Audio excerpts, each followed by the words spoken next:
We're 2 minutes in. We've already got a goddamn glitch. What's going on? That is so weird. Hey guys, do us a favour. Just type a comment in. Normally, comments show up. They show right the hell up. There we go.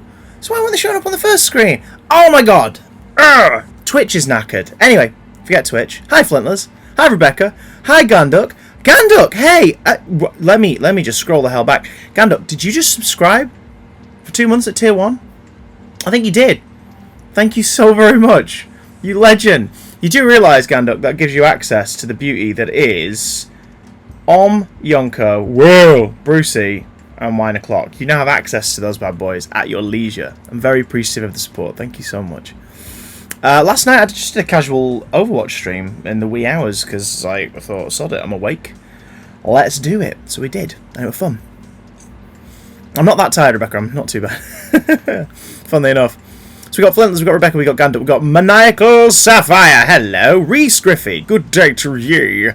Welcome aboard, one and all. I've got product in my hair because why not? I've got shorts on.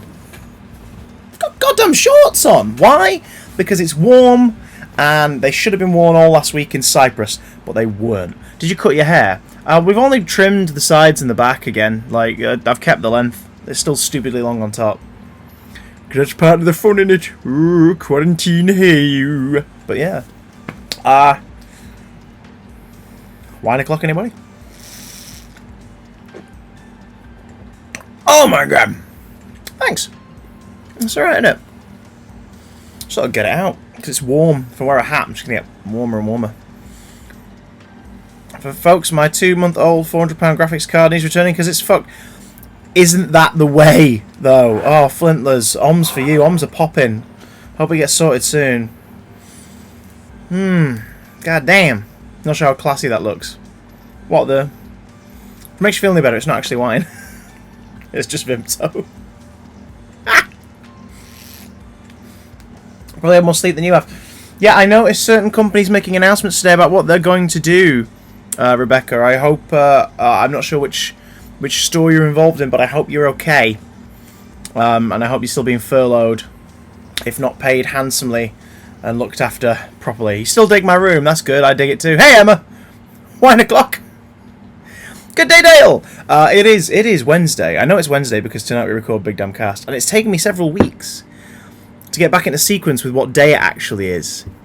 Because for the last few weeks, I've always been one day ahead in my brain, which is really weird. But I know it's Wednesday, and I know we are recording Big Damn Cast tonight, so if you want to send in an email, if you got any pop culture news you want to talk about, or any pop culture stuff you just want to bring up and see what mine and Matt's opinion is, let us know. bigdamncontact@gmail.com. You could be in the podcast, we'll read out your email, and we'll have a good old giggle. I had about an hour as I was up at 9 waiting for a phone call that happened about 30 minutes ago. Yeah, it's always the way. You can think it's 1979. That'd be awesome, right? You've got Star Wars and you have Empire to look forward to. What a great time. Anywho, are we ready to play some Firewatch? This one wasn't up for vote. I just was like, I wanna play something where we can all kind of tell a story. As it says in the chat when you join in, keep spoilers out of it, just in case people watching have not played the games before. Because Firewatch is ultimately a story game. It is a story. We're going to be playing through a story, and I don't want it to be ruined for anyone. Let me stay on furlough, thankfully. I was able to having to use public transport as an excuse. Good, good. It keeps you safe, and it also, by extension, then keeps your employees, fellow employees, your bosses and your customers safe. So good, good, good. My phone screen cracked about half an hour ago. Oh God, what happened? What did you do? Thankfully, your face is crack free. Anyway, that was a joke. I'm going to sipple this. Still hurts. Goddamn finger. Oh, the viewers have actually caught up in terms of the display on frickin' Twitch now. 12 of you there. Hello. Hello, hello, hello, hello. Yeah, Flintless is going through tech problems of his own. Say my name. Beetle Guy, Beetle Guy, Beetle Guy. Hidden Gallifreyan! New name! Hidden Gallifreyan is Beetle Guy! Beautiful change. I like the change. Welcome back, Hidden Gallifreyan, Beetle Guy. Everything looks clean, thank goodness. Oh, nice. How does it work with the cleaner, with the social distancing? You just sort of keep at bay, or do you just like let them in? You like go to your room, let them do their thing, and then head out. How does that work? Also, are they okay? Longest I reckon I would be able to stay on is till the end of end of July. Yeah, but that's also because that's the loose guidance we've all been given from the government. So it's probably going to be longer than that, Rebecca. Don't worry about it. It's just conversations that have to be had yet. I took my case earlier in the week, planned to buy a new one on payday, left phone on chair outside, phone decided it wanted to take flying lessons, cracks on the floor. Or 11 with 2 half people. Well, failing salad. Nice name. It could be. It could be. It could be some kind of person hybrid. They're masked and gloved, and I stay over 6 feet away. Beautiful. Are they doing all right? It's not fun. See, me, I'm so paranoid about breaking my phone. I've never cracked or broken a phone yet. And it's mostly because it's either right in front of me or in my pocket at all times. And I always buy like stupid blocky cases. Taking this off is going to basically render the case useless, so it's trapped in here for the duration. But on the plus side, this case has got a little kickstand. Woo. So that's nice. Right, we're here. They're happy to see me. Oh, nice. I think anyone would be happy to see you. Do you have a podcast by any chance? Michael Sapphire, I have 2. If you go to iTunes or Spotify, you can check out The Big Damn Cast, all one word, which is a pop culture podcast me and my friend record. We're still making it currently in quarantine. All episodes are done over Skype at the moment. So, yeah, we're recording that tonight. That's pop culture. We whiffle and waffle on. And, yeah, the other one is Out of the Broom Cupboard. I was trying to remember if I call it OOTBC. Yeah, Out of the Broom Cupboard, which is about making live TV, working in kids' television, what it's like, people's careers as stand-ups, actors, broadcasters, and how they got into kids' TV. There's 9 episodes of that for you to enjoy, and they all range from an hour and a half to 3 odd hours long, so enjoy. Emmett has arrived! Amazing! Before you go on and start any games, go on YouTube and search seal or sea lion egg. What? That's very non-specific. Yeah, that's true, Emma. Nil Race Cockle, if you enjoy them, they're awesome. There's a lot of swearing in Big Damn Cast, and there's a lot of family-friendly hijinks in Out of the Broom Cupboard, because it's about kids' TV, so we want to make it accessible. Bless you, Rebecca. Right, so what is it? Sea lion egg. How long is it? Because I don't want to be watching for too long. Which one is it? Which one is it, Simon? I have no idea what I'm looking for. Tell you what, so we're not waiting around too long, because I won't be able to take my headphones off either. Tweet the link to me, and I'll watch it after the stream, or as we're wrapping up. If that's alright. Because there's a lot of sea lion-based videos, and I don't want to get lost in a world of seals. You know about that side of the media production a lot. Do you have a history in the kids' TV? I used to present on the CBBC channel. I presented weekends from 2010 to 2012. I presented the weekday afternoons from 2013 to 2014, and I presented a show called Shout Out Saturday from end of 2014 to middle of 2016. So okay, I shall gander for that afterwards. I did a lot of kids TV. I've written for kids TV. I've narrated for kids TV, recorded a bunch of stuff. So yeah, I basically get my colleagues together. It's episodes like me and my friend Phil Fletcher, who played Hacker the Dog, who I presented alongside for a couple of years. Katie Thistleton, who's a broadcaster and Radio 1 presenter. Ian Sterling, a stand-up comedian, host of Celebability, voice of Love Island.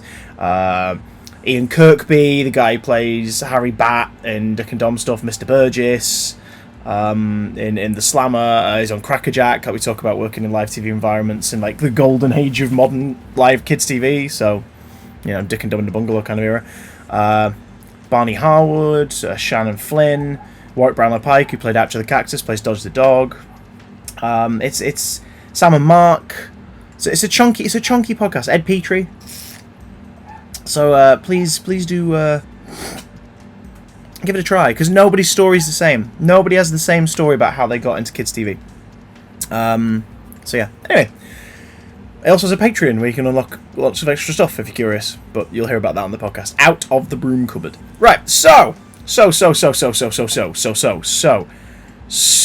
you want a decent go on Dom? Whoa. Does one top or bottom Dom? Anyway. Just one top or bottom. Anyway, so Firewatch. Here we go. I played this 5 years ago, and I can't believe it's 5 years old. No spoilers for those who've not seen it before. Keep it nice and spoiler free in the chat if you can. And here we roll. Speaking of Phil, sorry, Hacker's agent Phil. He's been sending me these sketches that he then posts to Instagram. He was sending them to me first for approval, and they're just so bizarre. I love them. His recent one is these fake tours of his puppet workshop, where it's just like super boring on purpose. It's brilliant. Yeah, he's surrounded by all these little furry creatures. So, Firewatch. Let me know about the volume as we go on. Forget the dog barking in the background. Continue. I guess you can just explore the wilderness. Let's get them subs on. They're on. Good. Okay. New game. That is mini. Yeah, Matt and I played this donkeys ago when it first came out.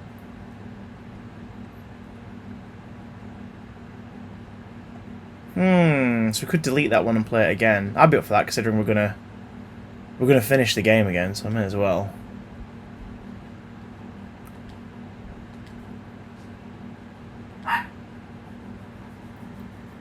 They're not, but we can pretend they are.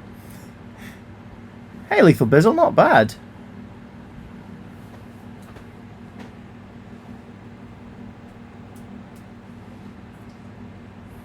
I thought there was someone downstairs then.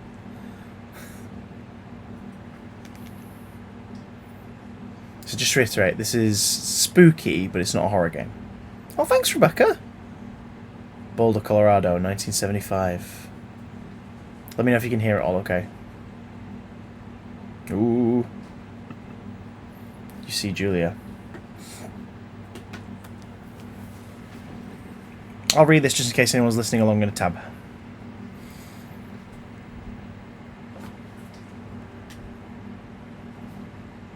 She's about your age, late 20s, laughing with well-dressed professors and grad students from nearby CU Boulder. You, Henry, are out drinking with your pals. You approach her. You are drunk. So what should we say? First answers first. So what's your, major? Thank you for the host, computer guy. Oh, you're pretty. What's our first drunk response? Major, okay. You slur the word major and it smells like cause. You give an awkward smile. Evolutionary biology, she says, and I'm a professor. Cool, you reply. What's yours, she asks. She sniffs the air. Toxicology? Was that a burn? You ask. I don't think people said in 1975. She says definitely. Worried she hurt your feelings, she asks you if you want to split a cheeseburger. 1 week later, you are Julia's boyfriend. Isn't that gorgeous? Firewatch. This is the opening. You never saw it, did you? I saw some of it. Spoiler free. Folks. Oh. Because it was in shorts today. Oh, they know. I've whipped out my knees.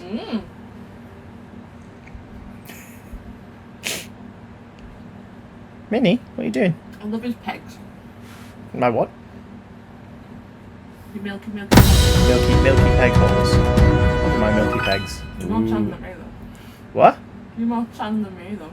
I've always had a slight natural tinge to my complexion, though. Weird. It goes away. I look like a vampire. So yeah. Love you. Love you too. I missed the knees.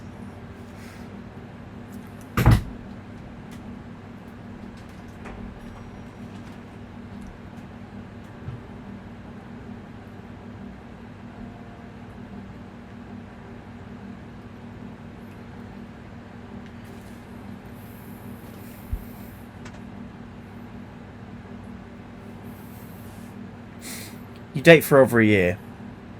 Hey Fearwolf, not bad, how are you? She drives you absolutely nuts. It's great. You move in. You share an apartment near the school with a view of the mountains. You two drink beers out on the deck. You drink beer just about anywhere. Life is good. Julia wants to get a dog. There's a scruffy, undersized beagle. Julia is in love. She wants to bring it with her to class. There's also an intimidating but gentle-eyed German Shepherd. Nothing bad could happen to Julia while walking this dog. It's badass. So what option, guys? First come, first serve. You pick up the beagle and she names him Bucket. You adopt the shepherd and name him Mayhem. Shout-outs for the shepherd. We're going for the big old shepherd. Mayhem's an excellent dog. He loves wrestling with you in the park and goes with Julia on her runs. Even though he's too big to bring to school, Julia loves him all the same. Mayhem is a friend, child, and a pet all rolled into one. Oh, we had 2 German Shepherd votes, 2 Beagle votes. 1979. You talk out on the deck. It's summer, 9:30 PM, and the heat still radiates off the high desert. What do you think about kids? She asks. Kids? Well, they're not very smart. Or good at much. I'm saying if you and I have some. A couple little idiots. What are we saying? That'd be pretty good. Or, one day. Why rush? First answer is the one to get it.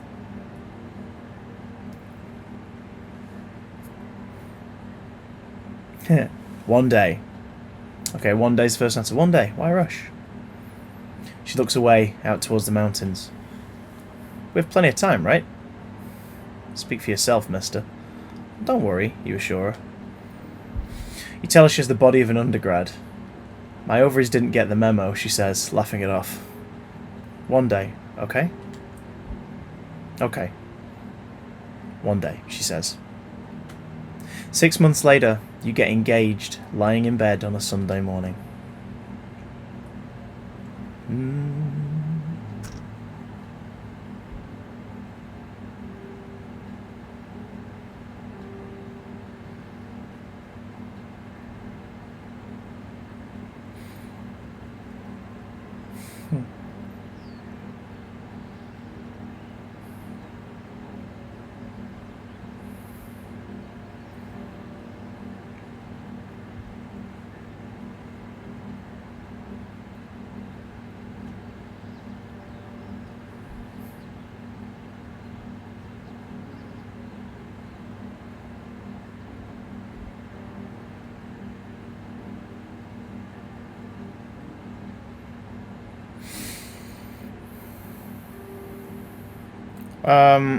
What, do GTA from the very beginning on story mode? Probably not. Probably not, because it's very long. As much as I adore it, it's very long. I'd rather just dip into GTA for like online nonsense, really. It's a Thursday night on 1980, and Julia is 4 hours late. She doesn't call. You're worried and getting angrier by the minute. She walks in after you've gone to bed. She's not quite drunk, but she's clearly been having a fun time. You fight when she gets between the sheets. Do you get mad, or do you ignore her? What are we doing? First answer, first serve. Ignore her. You don't touch each other all night. The next day you feel guilty about being so angry and ask her about her evening. She says it was great. You hold on to a tiny pill of resentment. You make some coffee and go to work. 1981. Julia still likes to draw. She draws plants from her research. She draws all the places you go. She draws you. Hugo. You pose and flex like He-Man, or you frolic like a Victoria's Secret model. Model. What? Sorry, it's like stuck. Yeah. Very nice. God, this is so well written. Love the aesthetic of this. Love the design. Love that like sunset. Love the slightly cartoony look. God, it's so beautiful. Look at this game. Look at this game.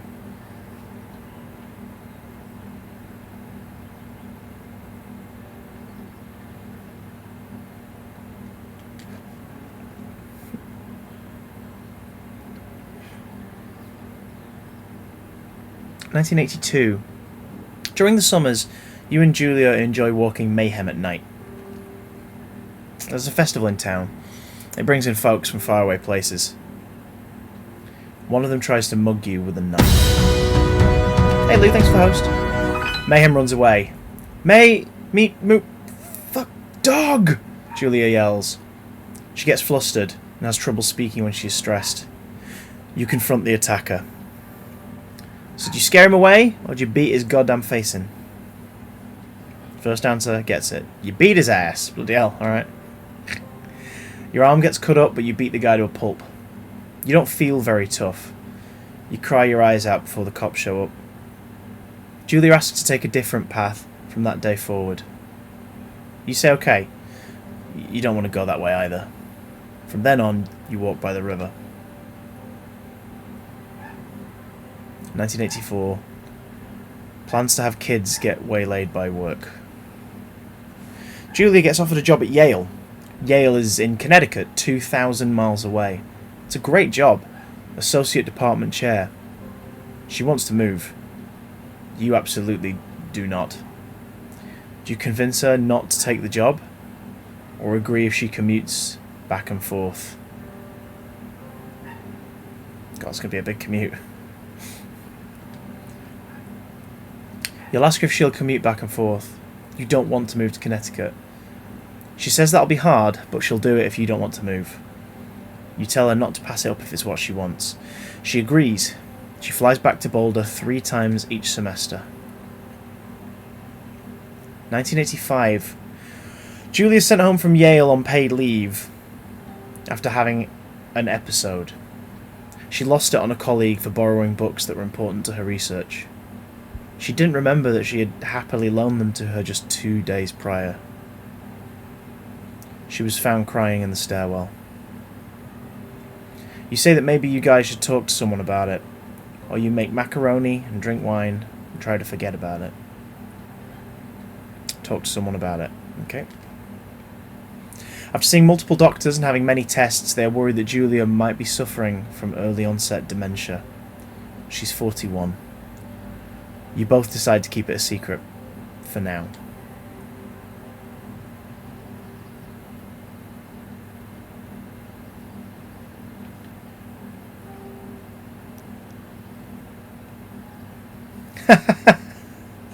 There you are, posing like a Victoria's Secret model.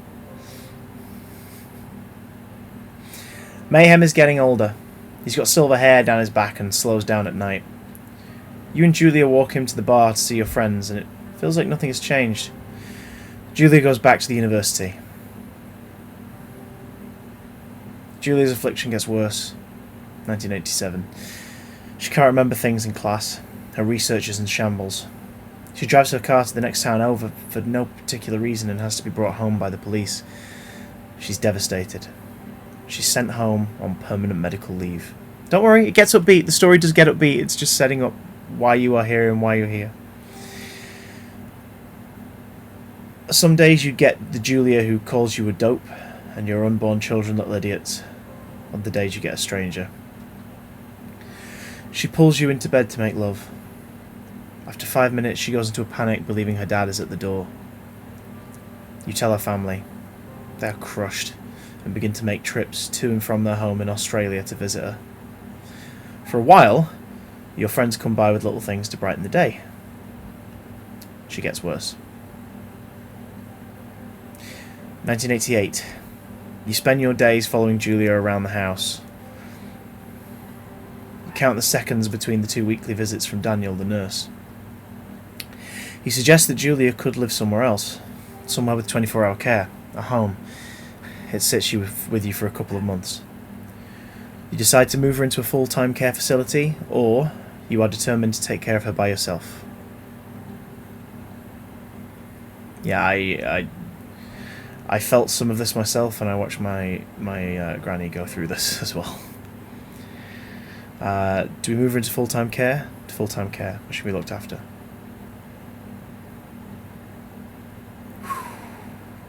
Like I said, the game does get upbeat. It's a bit heavy here at the beginning, but it's just setting up who you are and your story and the reason why you've taken this job.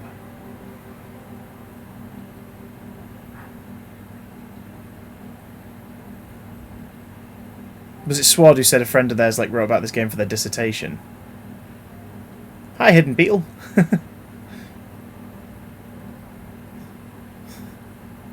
Oh, guys.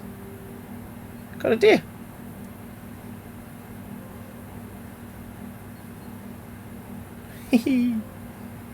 Yeah, the rest of the game isn't like this. This is just the opening, like, 10 minutes. Family agrees with your decision. You find a fantastic place in Boulder and move her there. You see her every day. Then every other day. You go out to the bar with your old friends. It's not the same. You get the feeling that every wife tells her husband, if you ever put me in a home like Henry did, I will cut your balls off. You slowly decide to not see your old friends that much. I didn't write it, Emma. 1989. Julia's sister Susan moves to Boulder to be close with her. She visits her every day. You go with her some of the time. Susan buys you an old typewriter and urges you to use it if you want to see a therapist. Thanks, Respect Bell. You've always really liked Susan. Months go by. Mayhem dies. Julia doesn't remember him when you tell her. Sometimes it takes her a minute to lock in on you. Oh, in the back of your mind. Chili Dog, thank you for the raid with the party of 8. You've joined us during the really sad opening of Firewatch. Welcome aboard. If you wanted fun, you're going to wait for at least another 3 minutes because we're getting through the sad bit. Hey, folks. Hello to the raiders. Yonks and oms for the raiders, guys. Welcome aboard. We've just started a Firewatch playthrough, so it's a bit sad at the minute. But it will get upbeat. Stick with us. Stick with us. It will get upbeat and lovely. We're just at the really tough bit, you know? Months go by. Mayhem dies. Yeah, this is my second time. No spoilers in the chat, folks, because some of the people watching don't know the story. So you'll get to watch them enjoy it as it unfolds. But welcome aboard. Happy to see you. How you doing? Welcome to the Tat Cave. Whew, here we go. Julia doesn't remember him when you tell her. Sometimes it takes her a minute to lock in on you. In the back of your mind, you believe it's because you see her less and less. And seeing her less and less makes her forget you more. You think. Summer is coming, and you see an ad in the paper for a job. You take it. So, let's all pretend we can go outside with Firewatch.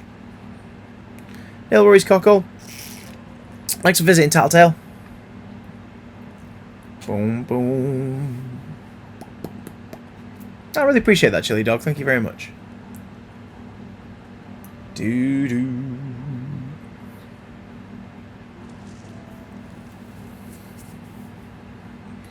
And here we are. Home. For the foreseeable. Ad home is here.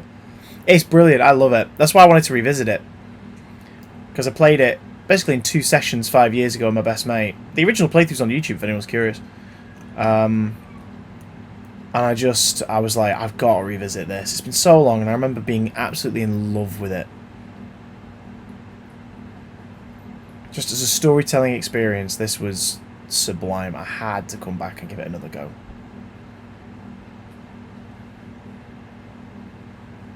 Here we go, guys. Yeah, I know. Well, when I first went into it, I was like, is this horror? Is this a horror game? No. It's spooky, but it's not a horror game.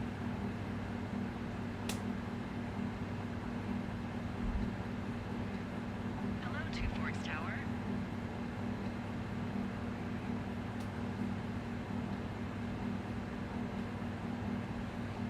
Two Forks Tower, this is Thoroughfare Tower. Come in.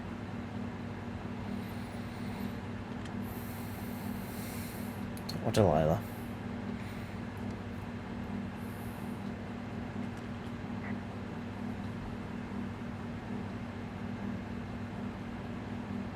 Hang on. Yeah, I'm holding L2.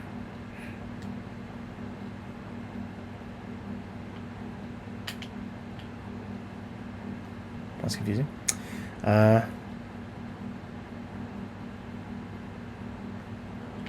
Right. It's Henry, right? Can you guys hear it okay? I'm Delilah. Yeah, that's what the guy said on the phone. So, what's wrong with you? Excuse me? People take this job to get away from something. So, what's wrong? Better? What's wrong with you? That's a idea. Go ahead. Look, I just hiked for 2 days, so I don't really follow whatever it is you're doing right now.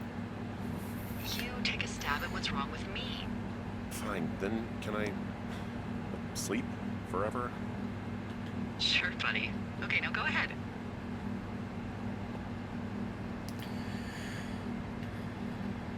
You killed 3 ex-husbands. You're rebelling against Mom. Nobody back home can stand you. Wait, what option do you want to go for first? Oh. Fine. Nah, I'm not gonna be able to do that, unfortunately. I'm gonna have to be quicker. Guess about you. Let's see. I don't know anything about you, but 9 times out of 10, folks out here simply got dumped. Well, is that it? Close? Good night. Good night. Welcome to the job. Yeah, so those choices are timed. I'm gonna have to hurry up and just do it myself. Sorry, guys.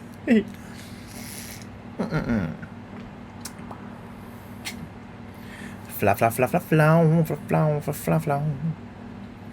Currently loading. Da da fla fla fla.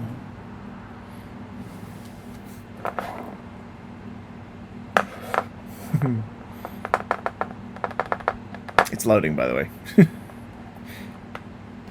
Adam's here. Good morning, Henry. You might be hearing my fan. Good Yeah. afternoon.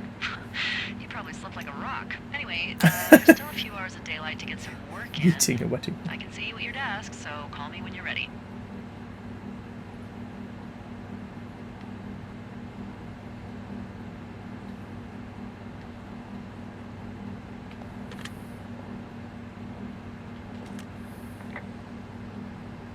Hey, sorry, guess I slept in. You got a relaxing, 14 hours of sleep? Whew. Yeah, Jesus, I guess it's what, 6? 6:45. Isn't he turning up anymore, by the way? Don't worry about it. That hike puts everyone out of commission for a day or two. But now that you're up, let me quickly get you acquainted with the job. There's a thing in the middle of your room with a round map on it. Do you see it?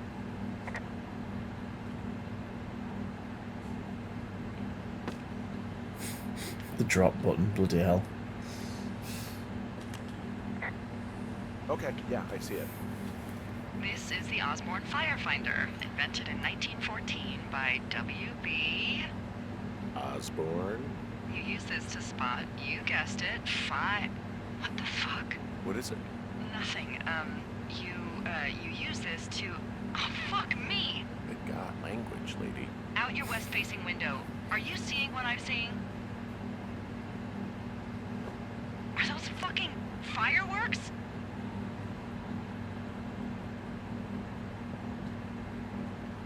Oh. Whoa, that's not legal, right? No. You need to get down there right now and stop them. Fire danger is through the fucking roof. Is that really my job? Your job is whatever I say it is. The closest ranger is like 2 days away. Go down there and set them straight. Like, kick the shit out of him, sort of straight? No. Jesus, no. What? I'm not a cop. It's not like I've got a rule book over here. Just make sure they don't do it again. Take their shit. All right, fine. Don't feed anyone a knuckle sandwich. Get going. You'll probably need a rope to get down the shale between you and the lake, if I remember right. There should be one in the supply box on the way. The code is 1234. It's actually that for all of them. Convenient. That's one word for it. Hey, Adit! Welcome aboard.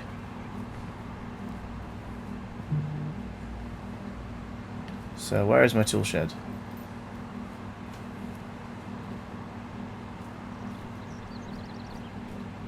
We saw it on the way here, and I'm suddenly having trouble trying to find the damn thing.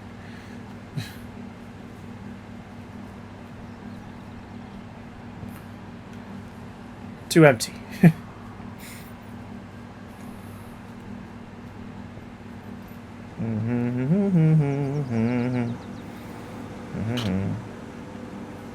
That is an outhouse.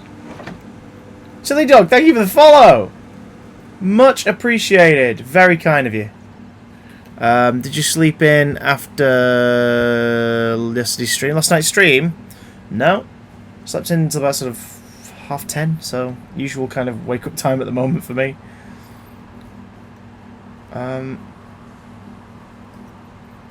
Where is the supply thing? Am I having a moment?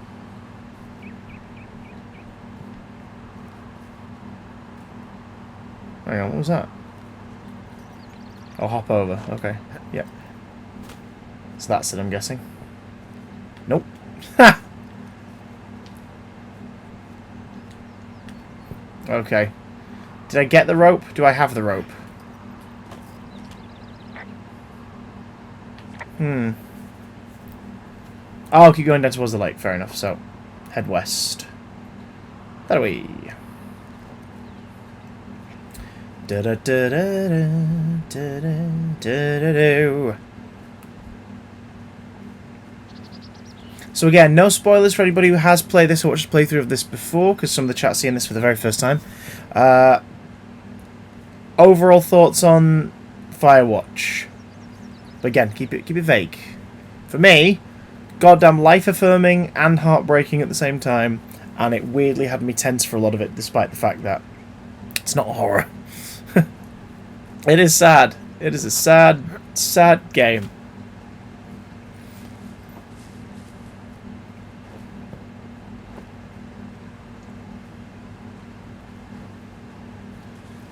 Oh, go for these brambly plants, dude.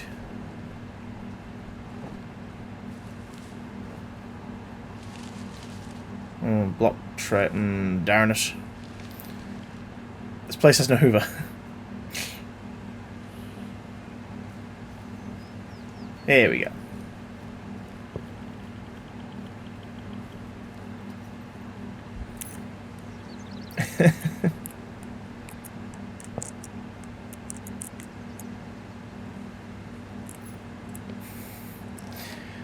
No, I'm not playing LEGO Dimensions. Unless this is a very complicated LEGO Dimensions that we've not seen yet, dude. Got me rope. A granola bar.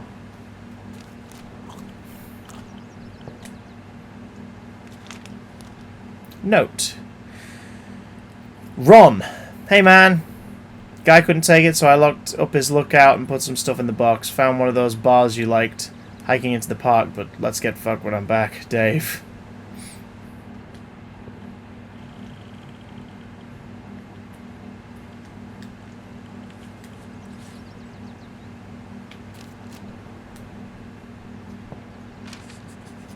Map updated! Close. The note is indeed 3 years old.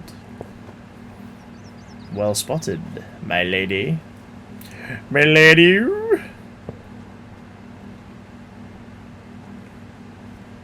Go look at this cartoony outdoors. It's beautiful. Which reminds me, we need to start our Spider-Man swing shift stream soon, where we just play Spider-Man and swing around New York just for the hell of it.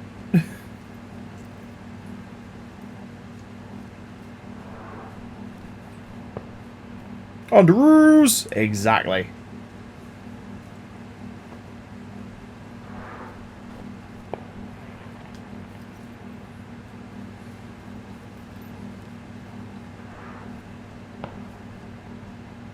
Another game's like, you're knackered? Good, let's get jogging.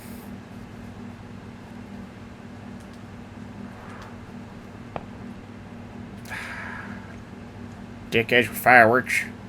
Let's go. Oh yeah. I guess like that's as I go, right?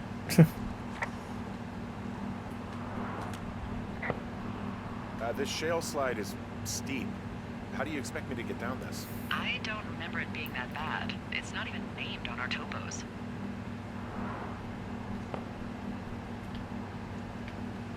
Yeah, well, I'd go with Widowmaker. Come on, it's really not that bad. She's my main in Overwatch. 50-foot cliff made of rocks that look like knives. They just look like knives, okay? Plus, there's already a Widowmaker on the backside of Carter Mountain. It would be confusing. How do you expect me to get down this? Well, did you get that rope? Yeah, I got it. Okay, just lash it to something nearby and take it slow. Here we go. When everything's back and open, you need to go to Huckleberry's in Lincoln and try the Widowmaker burger. Don't eat anything all day leading up to it, and don't plan on eating anything until at least the following evening.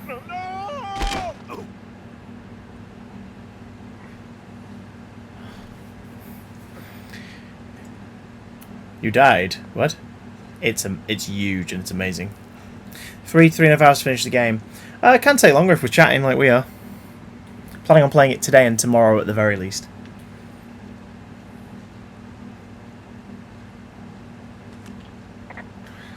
Hey. What the hell's wrong with you? It's lovely. Hooks is great. Di the landlady's an absolute gem. What exactly happened? My rope snapped coming down the shale slide. You didn't break anything, did you? No, I think I'll make it. Be careful, for Christ's sake. I've played this before, yeah. I played it in 2015 when it came out. You can watch that playthrough if you're curious on... It is a hell of a nice camping spot down here on the lake. I haven't been down there in on years, YouTube. but yeah, Jonesy Lake Matt and I area played it is together. Perfect. Well, yeah, discount if you mentioned your name. No, but it wouldn't hurt. I imagine they'd be like, oh, Chris, go on then. I wrote technicians. Maybe keep heading west toward the lake. Finding a bunch of empty beer cans. They threw them all over hell. Are you fucking serious? Yeah, sure am. I would like to retract my statement about knuckle sandwiches. Feet away. What do you know? People with shitty manners drink shitty beer. What, you don't like a cold Muscovite on a hot day? No, I do. But then again, I didn't say my manners were any good. Better than these fucking litter bugs, though, that's for sure. Is that the host from the Chewy Dog?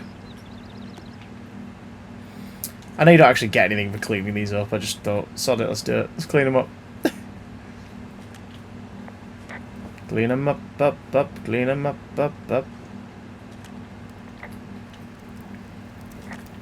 Oh, look, they decided to have a campfire, too. You know, they color-coded the fire danger signs in case people were illiterate. But I guess that doesn't take into account just... Wait, we got a raid? We got another raid? What? Huh?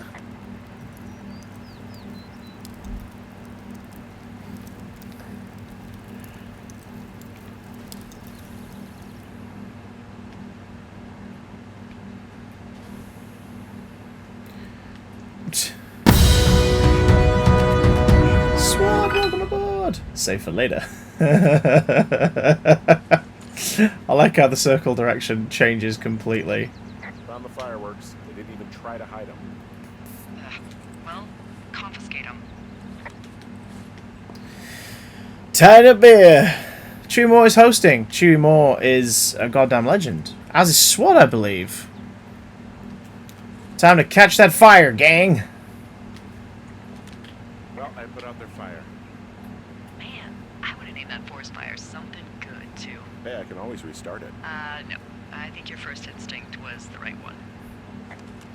They left their packs tied up here.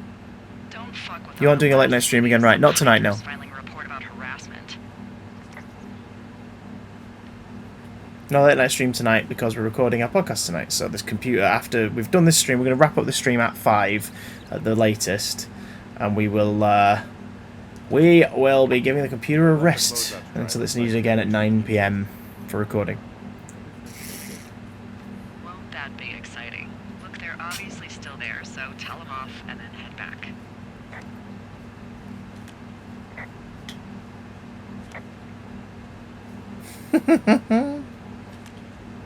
I found a bra.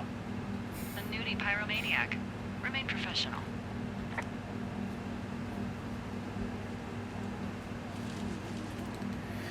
Do I have to examine? What instructions does it give you? Great, good. Yeah. There are... Well done, SWAT! Or what? I don't want to say that word again. We're not doing broom cupboard. Why, 'cause you're I did. 12?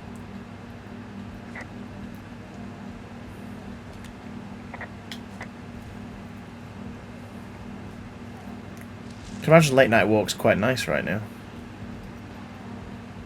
Another bra. Another one! There's a... Yes? do naked ladies out here? Can you handle that? Come on, I like naked ladies, same as anyone, but there's, you know, 2?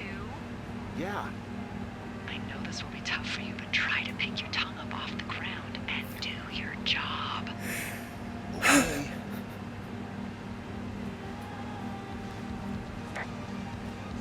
I bet we get copyright struck for this.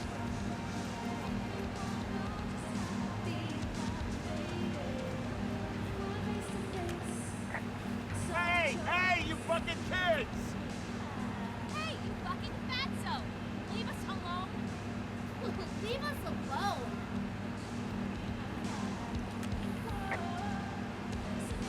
Don't pull any more shit or you're fucked, alright? Don't threaten us! Yeah, who the hell are you, creep? He's just one of those lonely guys who likes to boss people around. Yeah, those I guys. think it's alright to just stare at girls.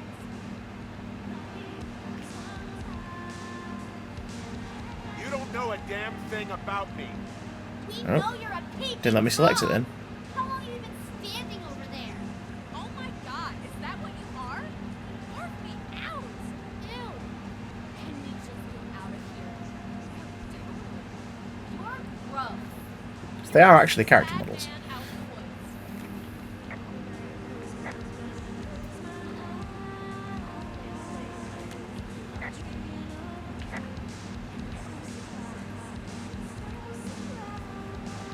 Hey, that go okay?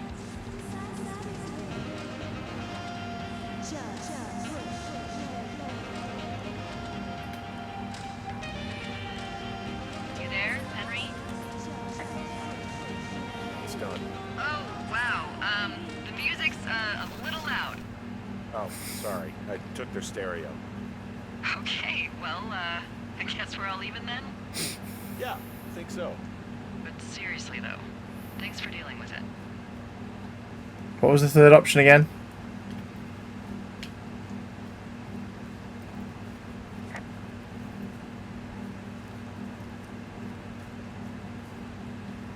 Oh, they drown. God, yeah.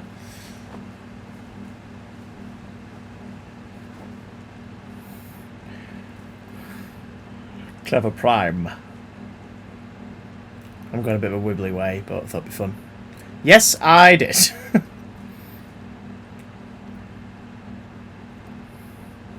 Mostly just so the copyrighted music would stop and this video won't get flagged.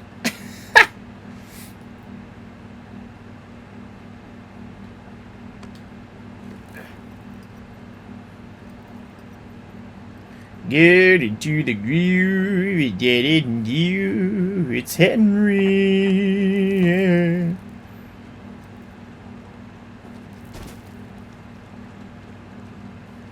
Loving the little trickle. Henry's looking out for 2020 me and the export to YouTube. That's what's happening here. Not that Henry. I have a bit of a confession to make. What is it? Look, I was drunk last night when I welcomed you to the job. Yeah, well, you're not the first boss to be guilty of that. I know, I know I can get a little pushy, you know, putting you on the spot about why you're out here and stuff. It's fine. I'll keep that sort of a thing to a minimum. Anyway, let me know when you get back to your lookout. Can we climb this? Yes, we can. Good.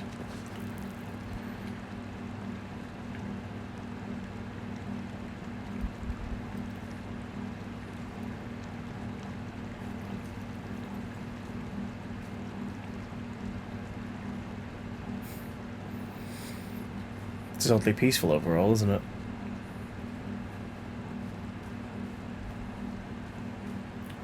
The game on the game capture is looking like much more orange than it is on my screen.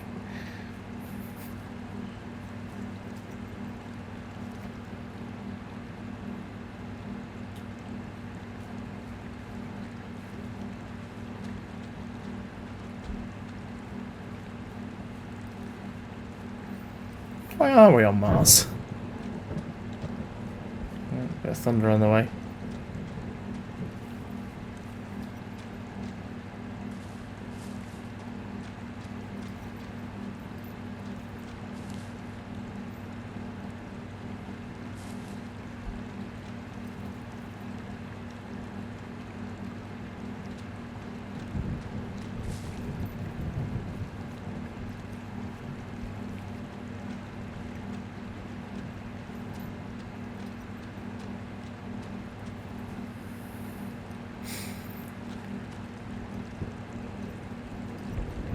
We're having to go round about, you see, to get there, because if we went back the other way, then we would have to somehow climb that thingy, which we can't do.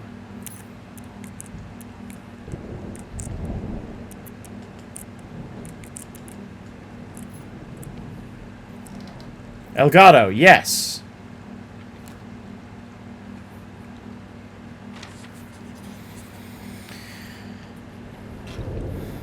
No, hang on. Oh, back up.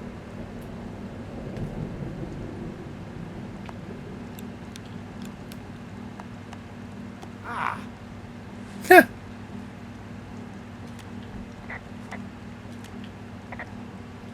There's a horn or an antler or whatever. Well, antlers are made of bone, and horns are made of the same Ah. stuff as your fingernails. I guess this is a bone. Antler. A ranger must have found it this spring. Oh, fair enough, Beetle Guy. Every cloud, my friend. Oh, no, pick that up. Pick that up, you dingus, and throw it in the box. Thank you.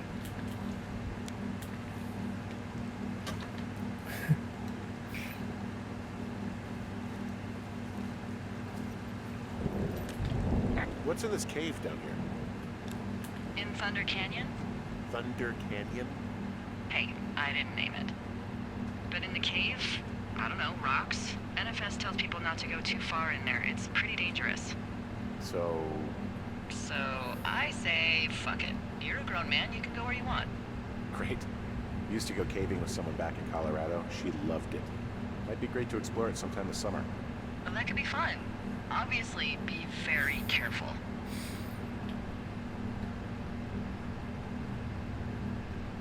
Hello? This cave is gated off. It's to stop spelunkers from dying without getting the keys from the Forest Service office first. Makes sense. Although Debbie says she lost them like 3 years ago, so maybe its mysteries are locked away for good. Ah, damn. Yeah, but maybe you can find another one to get your caving kicks in. Oh, this one's so close to home and convenient, though. Aw, sorry, Hank.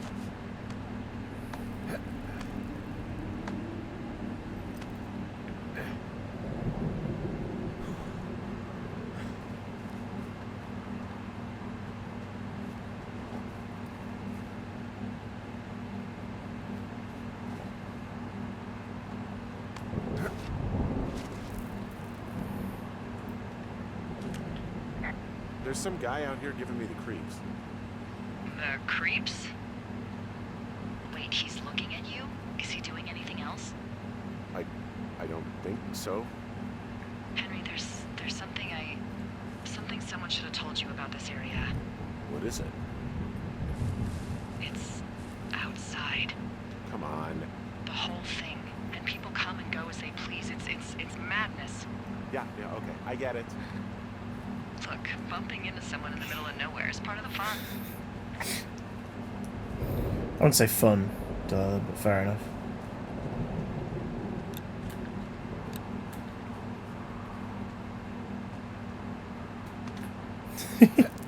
Jason Voorhees. I'm not sure Jason ever learned how to use a flashlight.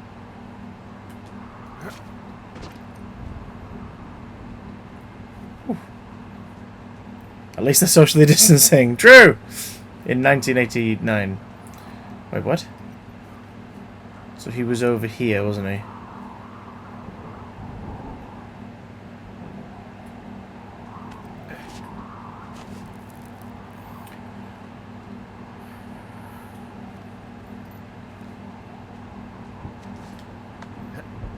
I don't know, it was a person. Well, they were person-shaped.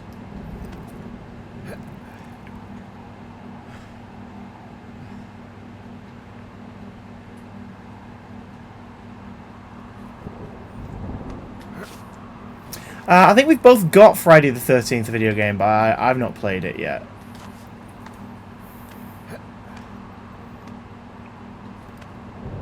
What do you mean Doctor Who's going to get cancelled again?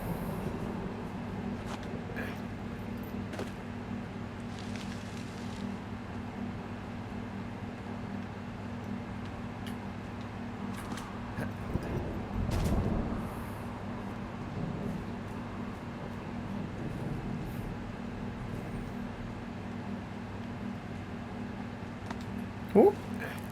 Oh, because it's 1989. Bloody hell.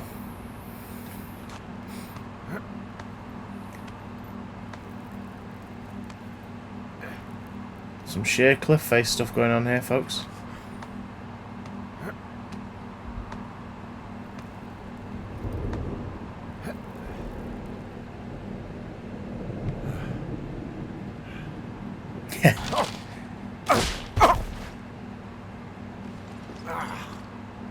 Damn it. Well, that trail isn't closed anymore. Oh, really? Yeah, I took care of the blocked path. It was backbreaking, but, you know, anything for the service. Sheer cliff face. Anytime. The tiger that tells people to, like, you know, like, don't walk anywhere dangerous. That villain.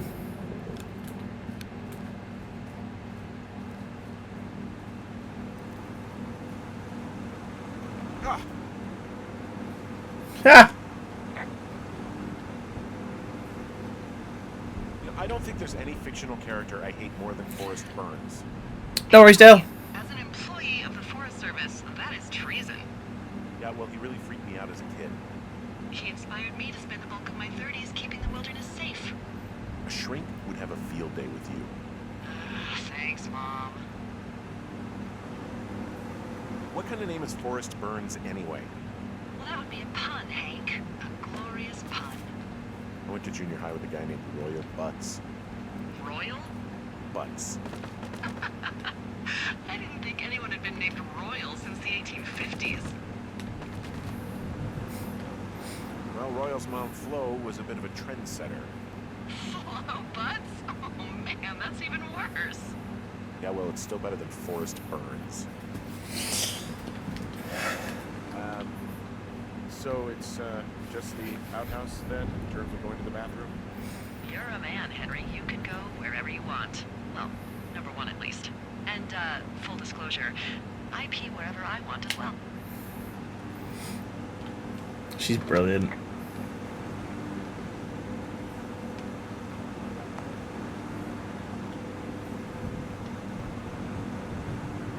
Oh, they're just inviting challenge now. Amazing. So this generator is all the power I've got out here. Yep, it doesn't go through much gas, and, well, you don't have much in the way of electronics, so... What about my hairdryer? Oh, I'm sorry. You might just have to make peace with frizzy locks. I could never.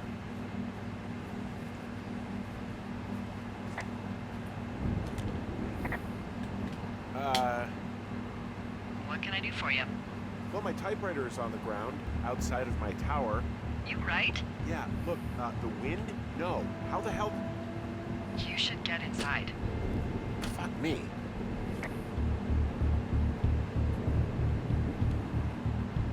Hey, Blue Lou. Hey, Beetle Guy. Oh, Beetle Guy. Sorry, I thought it was a different user for a second. Hey, Blue Lou. Someone's in our watchtower, possibly.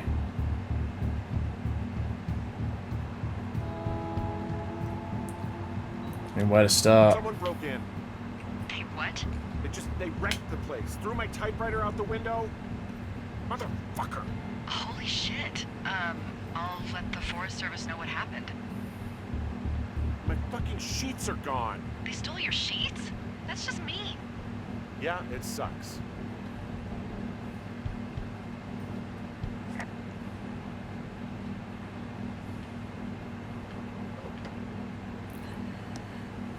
Okay, I put in a call.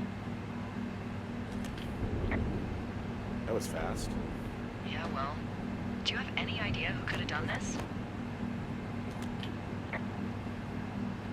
Maybe that guy I saw in the canyon, but I don't know why the fuck he'd want to mess with my stuff. Well, I'll have the Rangers keep an eye out for a man hiking on his own and question him if they find him. I can't believe someone would do this. I worry about bears and fires, and that's about it. And now I've got to worry about some deranged hiker going after lookouts? Great. Okay, in the morning I'm going to call my friend Patty, who works the desk down in Cody. They keep a list of everyone who's officially been in and out of the trailhead since, I don't know, forever, and see if we can get a list of names. We won't get much, but at least if anything else happens, we can refer to it and see if anything comes up. Thanks. I need you to feel safe out here. Just point me to the Forest Service weapons cache. I'll feel safer than the Pope in his little car. Yeah, someone made the choice years ago that leaving people with infinite amounts of alone time and a gun was kind of a bad idea. Grenades? I'll see what I can do.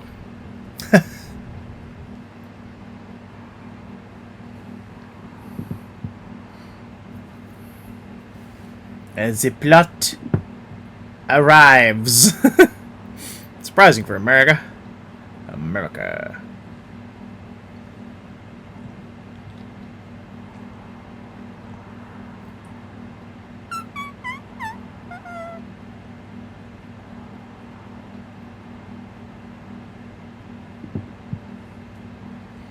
Still loading, by the way.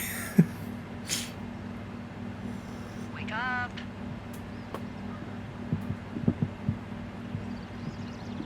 Hey, wake up.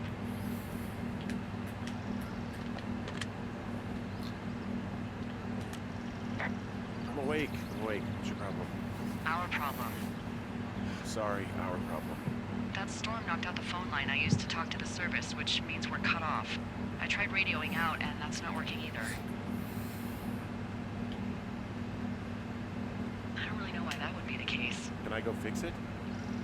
Well, you probably can't, but what you can do is hike out to where the wire runs through your area and report back if it's down. Then I can track down a ranger to get someone on it. Okay, I can do that. Where is it? Remember that cave you hiked through yesterday? Yeah, of course. So you're gonna want to go back there, go through it, and keep going straight to the north when you come out. Will do. Thanks, Hank. It's Henry. What, you don't like Hank? Yeah, I don't like Hank. But thanks rhymes with Hank. No, it doesn't. Okay, all right.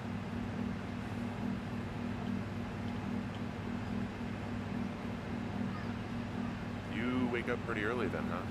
As soon as the sun comes up, the Forest Service really frowns on us putting up curtains for some reason.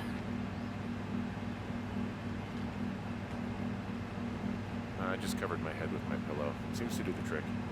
Wow, the forest could never burn down on your watch. Can you see the communication wires from where you are? I can see the poles, but I have no idea if the wire's in good shape or not. They run a good distance up to a spot called Beartooth Point. You just need to walk along them all the way up there and make sure everything's in ship shape.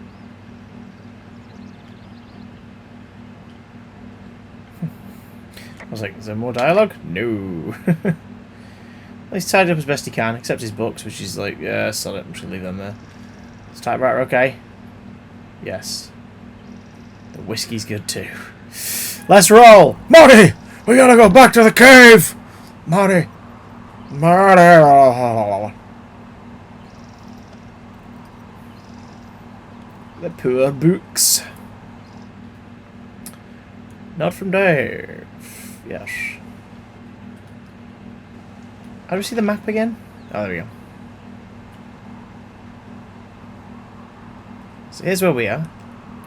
And we need to go back to the cave. So we need to head north. Okay. Morty, I'm a cave pickle. Morty. Ugh. Morty, I'm wearing shorts and I'm a cave pickle. I'm Cave Pickle Rick! I hate myself. Right.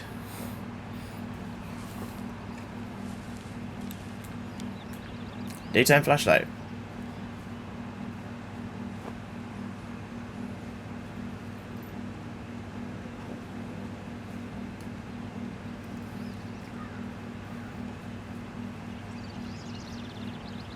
Are the fans that don't like Rick and Morty this series, are they the fans who don't like it because it's taking the piss out of them? Because I heartily endorse this series and or product. I'm really enjoying this series so far. I've had, what, 7 episodes of it total? I think it's great.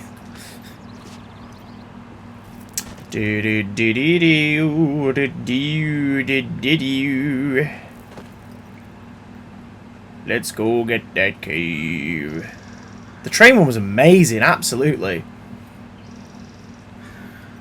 Yeah, best wait for it to end up on Netflix release, Swad, unless you're watching it go out, because it's on all four, more four, whatever it's called at the moment. But only the 2 episodes they put out in the last 2 weeks, the 5 that went out over December, they've not put up, which is really annoying, because it'd be nice to recap.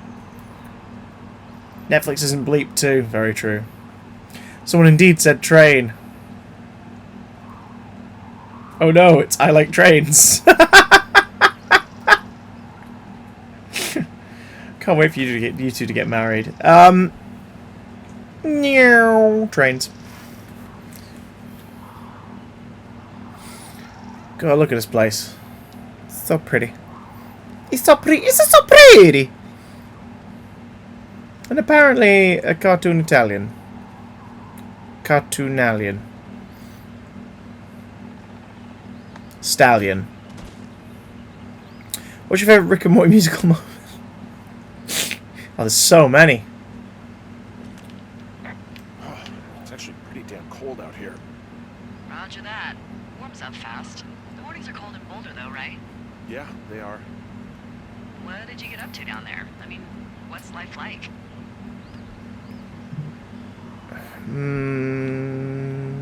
So what's your favourite bar? If you don't ski.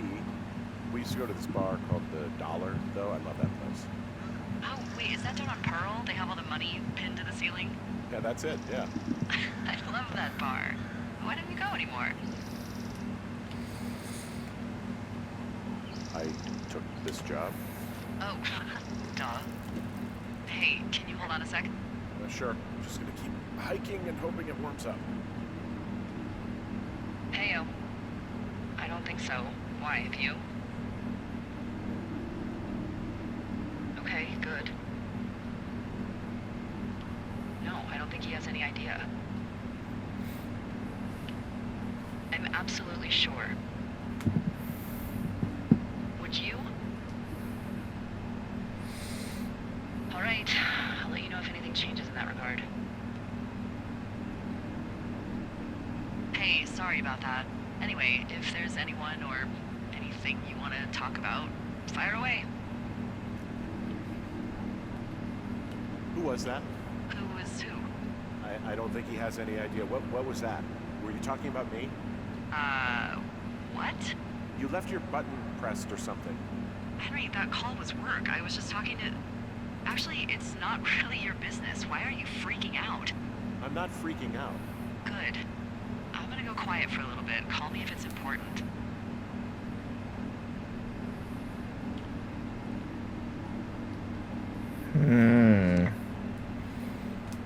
The picture of a bee on it.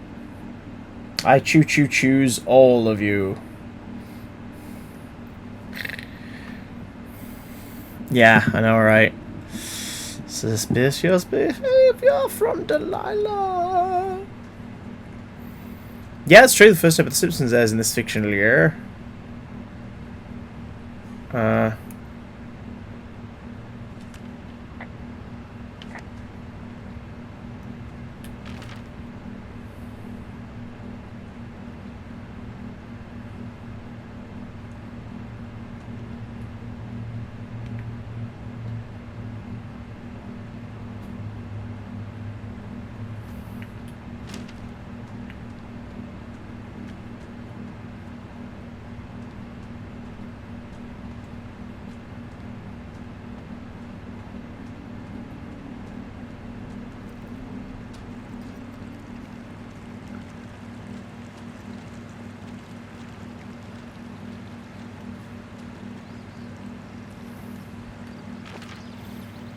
My cat's breath smells like cat food.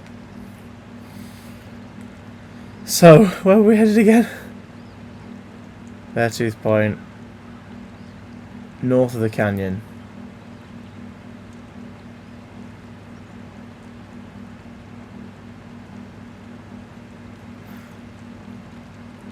Aurora Borealis. This time of year, this time of day, in this part of the country, localized entirely within your kitchen.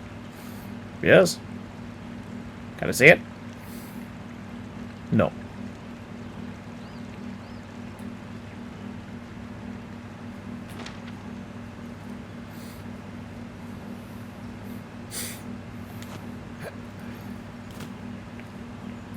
So what do we think is going on, folks? Those who've not seen this game before.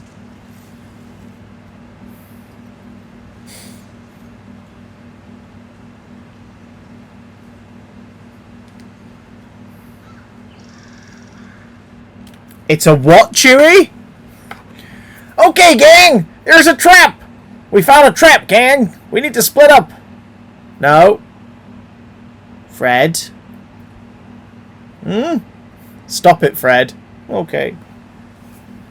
Let's get excited again. Sorry, you mentioned the key word. You mentioned traps. Gets him excited. Sorry about that. Chewie, you need to be careful with your language.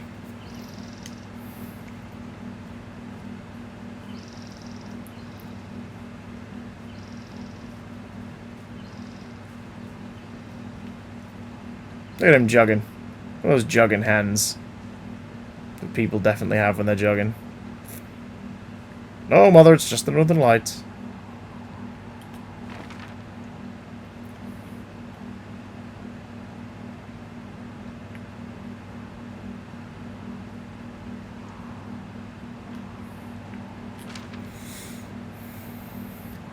Shut your... Don't use that word, Chewie Mort. It summons him. Why are we teaching children to love bears? They are our natural foe. I can see the wire you're talking about. It looks like it's in good shape from here. We'll follow it up to the top of the trail if you can. You can head back as soon as you give me the all clear. Got it.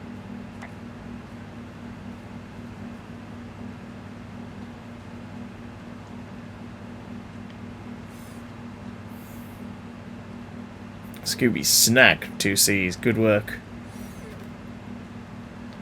He's sort of like Beetlegeist in a way.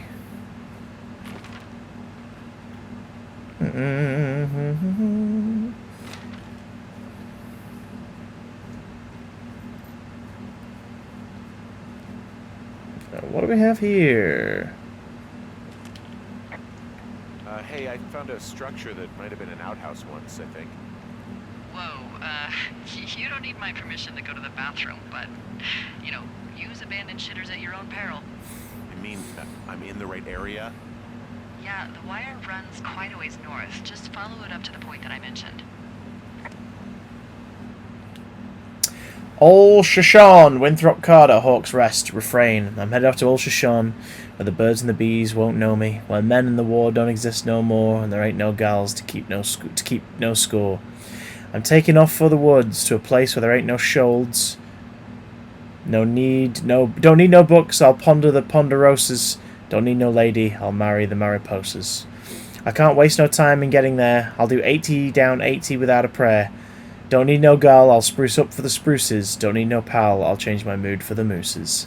If you're wondering where's my ass been, it's been cavorting with the aspens. Don't need no grass, I'll get altered among the alders.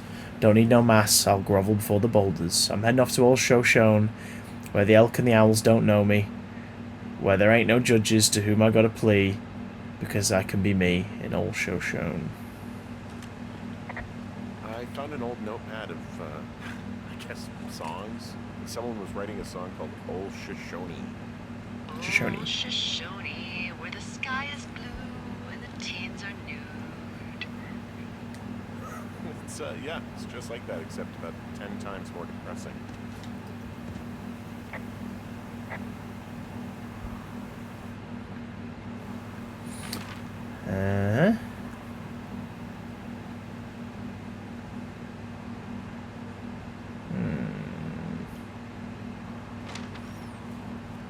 Buffy. You don't get it from YouTube. Just buy the DVD box set on the cheap, because it's the actual uncropped, unaltered, unbuggered up versions. So we'll come down to Simpsons impressions. Sorry, yes, do both. What? Does any of your podcasts have Patreon? Yes, add it. Both of them do. Both of them have Patreon. Patreon.com/BigDamnCast. Patreon.com/OOTBC.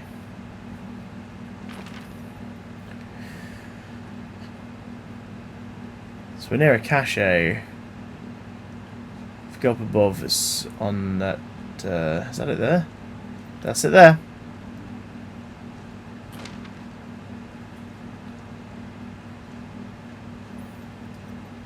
Buffy the Vampire Slayer is exactly like Twilight. Add it, get out. No, it is not. It's a very different kind of thing. Buffy the Vampire Slayer is an action fantasy sci-fi series with teen drama and romance elements. Twilight is just romance books using fantasy as its framework. They're very different things. Buffy's also my favourite show of all time, so tread carefully. Ian, I will strike you. I will strike you with my good knee. I've got them both out.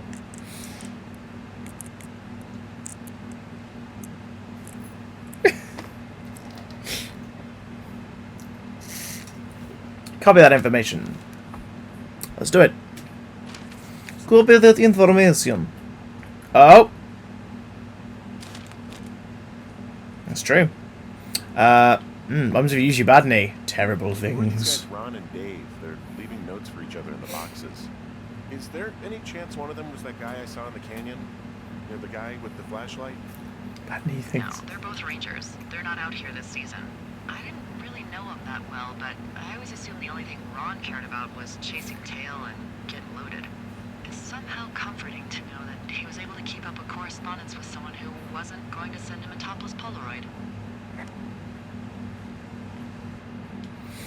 Dave! Heyo, I got your note about needing to talk, and sorry I didn't track you down. Been looking for you all day. Figured you'd be out near the canyon helping those grad students, but I guess not. I don't even know how I could really help, anyway. We're co-workers, you know? Amigos, professionales. If you need someone to throw a case back with and go time travelling, Ron's your guy, but I'm not great with the life stuff. You get it. Later. Ron. Isn't he a lady killer? Acquitted. So many bloody pine cones, so little time.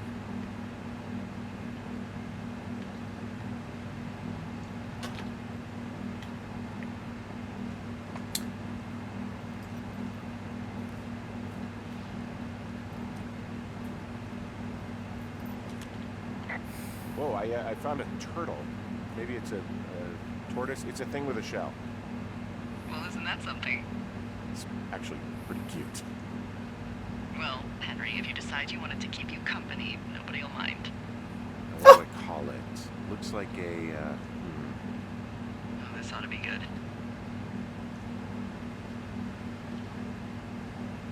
Shelley Duvall. Mayhem Jr., that's so sad. Shelley, I see what you did there. Very nice. She's dainty yet powerful. Well, I loved her in The Shining. We're adopting this goddamn turtle. We're taking it with us. That's a new trophy! Love turts. That's a new trophy. I'm so glad. Oh, lovely. Right. Oh god, so you can miss the turtle completely. I was going to say, I don't believe it existed in the previous data file for the game, so it was obviously put in an update. Oh, turtle. Yeah, okay, the wire's down here. Really? Awesome. Good find. It's like, I don't know, a mile and a half east of me. You just follow the trail up the hill, you can't miss it. I'll go see what the damage is. So you need to get up there then.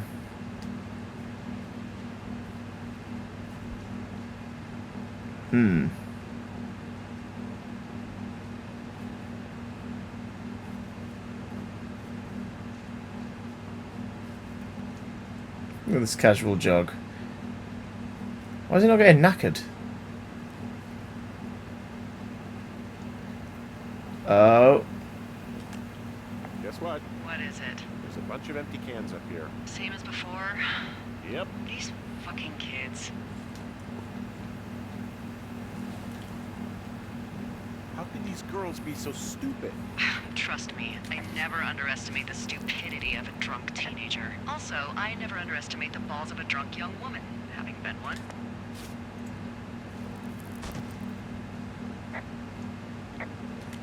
Well, I hopped down a drop and now I can't climb back up. That is a pickle. I could just keep hiking, but I figured I should let you know in case I get myself trapped out here. Yeah. How adventurous of you. Been doing a lot more climbing out here than I expected. Well, keep your radio charged. I'd hate to one day find a skeleton with an orange backpack at the bottom of a ravine. So we really can't reach anyone any other way than these wires? What else do you suggest? Smoke signals? Just seems dangerous. Well, if they don't hear from me for a few days, they'll send someone out, but I'd rather it not come to that. What the hell is Fairy Tale Theatre?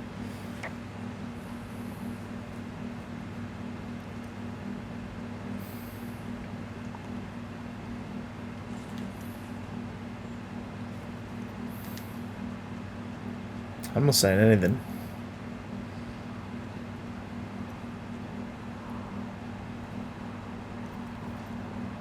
Oh dear. Hey, so the wire is definitely down out here. I just found it. Yeah, the thing is, it doesn't look like the wind. It looks like it was cut deliberately. I knew it the moment you said you found their trash.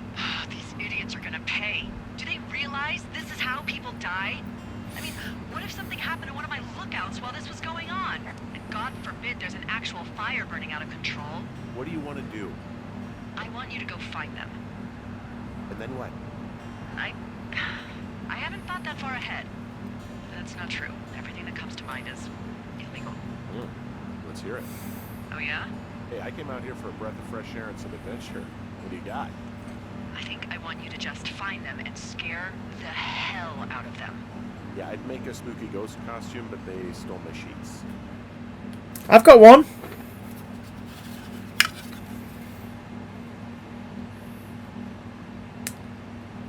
I've got a spooky ghost costume. You could borrow that. It's a what? Okay, gang. There's a spooky ghost and a pair of panties with graffiti on them.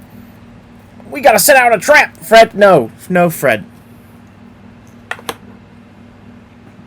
Swad, that's not for you to decide. All right, it's not for you to decide that it's old man Jenkins.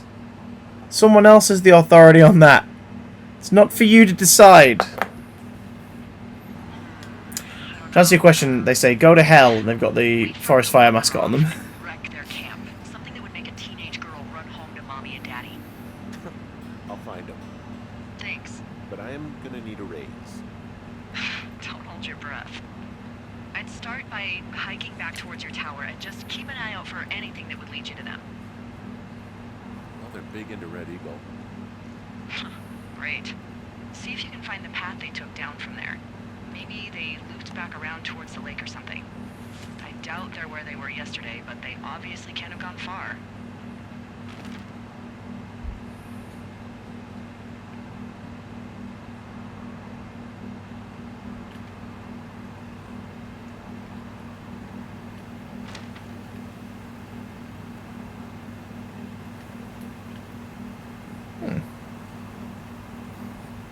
Fred is thick boy.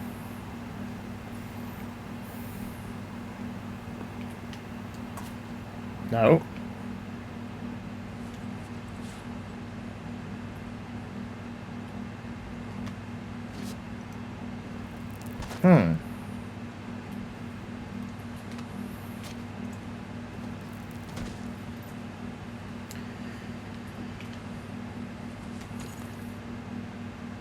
Oh, crikey. I'm just going to try and grab as many of them as I can. Just because I'm, you know... Remember how, like, on Spider-Man, every time a crime started, no matter what we're doing, I was like, sorry, got to go deal with it. I can't help it.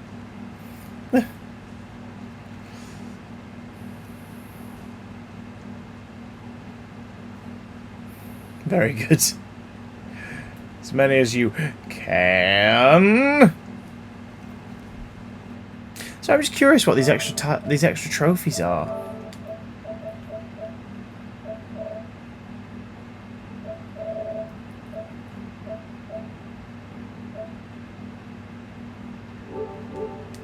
Okay.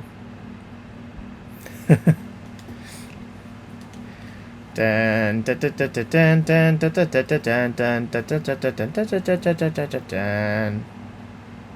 Long drop down.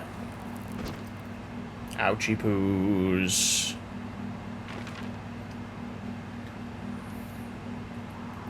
Look at the bloody map, mate. Come on, there we go. Surely drop is to our right and to our left there's a cache. We could get that on the way back based on the evidence.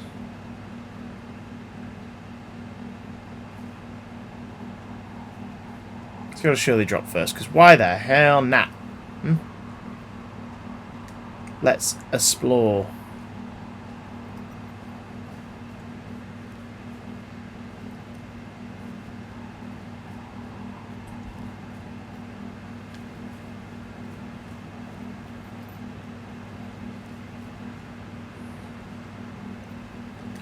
Oh.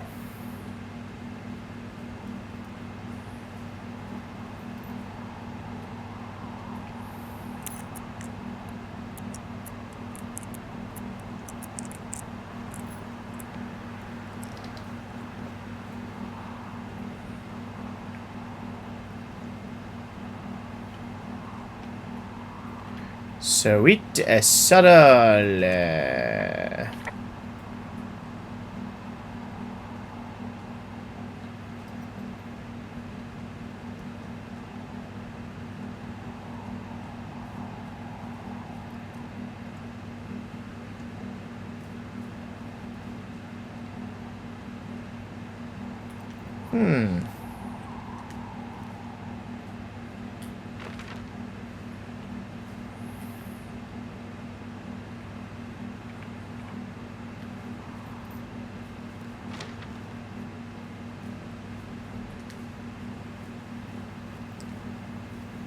See what we got.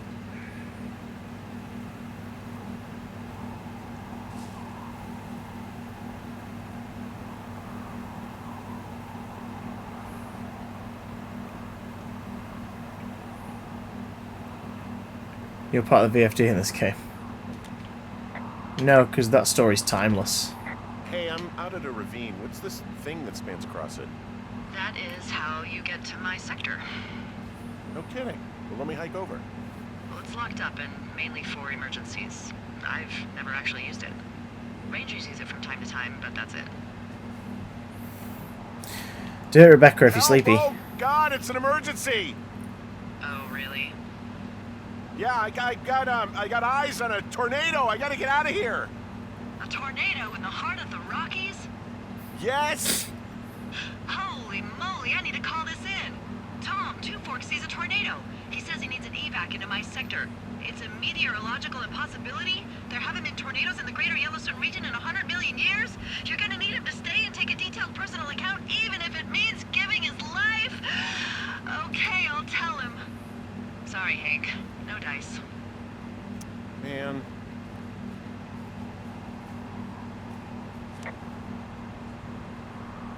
She's so well performed. The two of them are so well performed. The game makes you really care for these people. Albeit her suspicious behavior. Oh, Lucy's asking, would I like a drink? What I'm gonna say is I'm good. Maybe a gingerbread?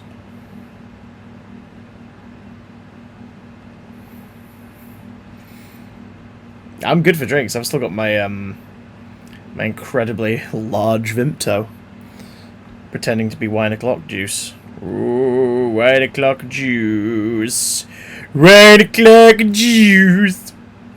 This is how we talk now. This is where we're at. Also, while I'm here,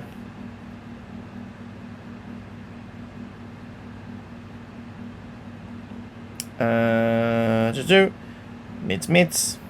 Toot. Ah, meets. Fake wine o'clock. Faux wine o'clock. For wine.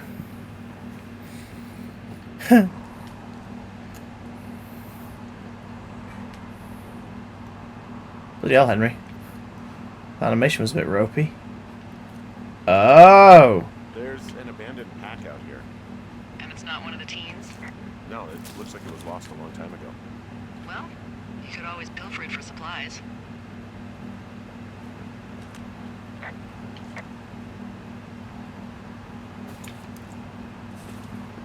Oh, I talk like this all the time, Rebecca. Oh. Well, I am flush with ropes now. That pack was full of them, in decent condition too. That's lucky. I mean, there's enough rope here that I could just leave them hooked up, I think. Oh, get this. This pack came with one of those cardboard single-use cameras. With pictures left? Yeah, he only used 3 or 4. Neato. Thank you, Brian Goodwin. Wait, who? The bag had the name Brian Goodwin sewn into the top. Huh. Wow. Do you know him? Yeah, I just haven't heard that name in a few years. Was he a ranger or something? Oh, no. He was stationed in Two Forks, your lookout, with his dad Ned 3 summers ago. Great kid. You can bring children out here? No. You know, I'm not a stickler for rules. They took off halfway through the summer. He's me. Why? Where did they go? I don't know. I never really hit it off with old Ned, and one day they were just gone. Sucks. Anyway, so it goes. Have fun with that camera. Try not to snap anything that would scar a Photodome employee. I don't know. I got a lot of hiking to do. Might get bored. Well, I'm bored as Hey, rocks, gorgeous. so I'll keep you company while you find those girls, huh? You alright? Want to take forks? How are you doing? What are you up to? You're very handsome. How's the back looking? Very ducktail. Wait, turn on again. Ooh, very nice. There's mousse in it and everything. Mousse and spray. Some meddling teens and their dog. Oh, thank you very much, Dale. I wonder which meddling teens they could be. I've got no idea. Got no idea. Get down. You gotta be careful what language you use around here. Okay. There's like a safe word that if you use it, somebody appears. It's really weird. Swad noticed it initially, and basically whenever it's whenever people talk about that thing, what's it called? Where you get sort of roped into something, like sometimes literally with rope, like where someone Kidnap? has you. Well, no, you can kidnap someone by doing this. You sort of get them in a spot. You will somebody to be in a position either mentally or physically, and you're like, I want to get them there, and you plan how to get them there. You lure them there. No, well, you could lure them into one of these things, like a tarp. No, I don't know about tarp. It's sort of Admiral Akbar says it. A trap? Oh shit! Fred Jones, the master of traps. Okay, gang, we're gonna set a trap. Get down. You did it. You made him appear. He's like the Babadook or some shit. He's like Beetlejuice. You gotta be careful. Don't leave, please. The doctor won't see me anymore. Thank you.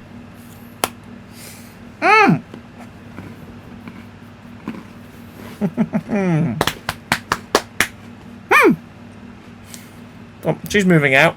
Anyway. So, yeah, these guys just upped and left. Bit mysterious, isn't it? I love you. I love you. Bye, Jingo. By Jimmy Jingle. By Jiminy Jingle Greaves.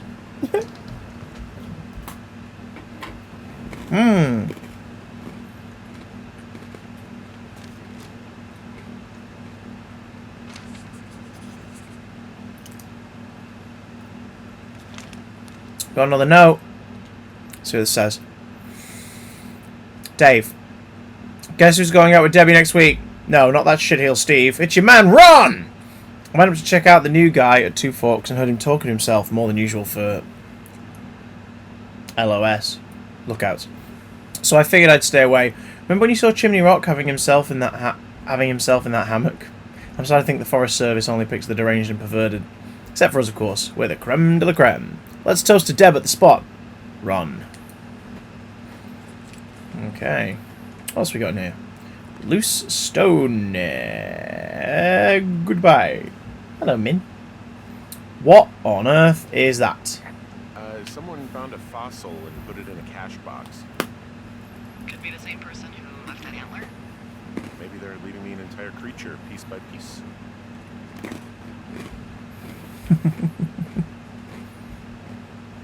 A raptor claw.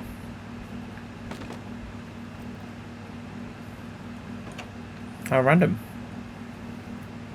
Minnie is sniffing my feet in the hopes of getting gingerbread. Ain't gonna happen. Gingerbread makes you unwell. We found a turtle, Boo. It was cute.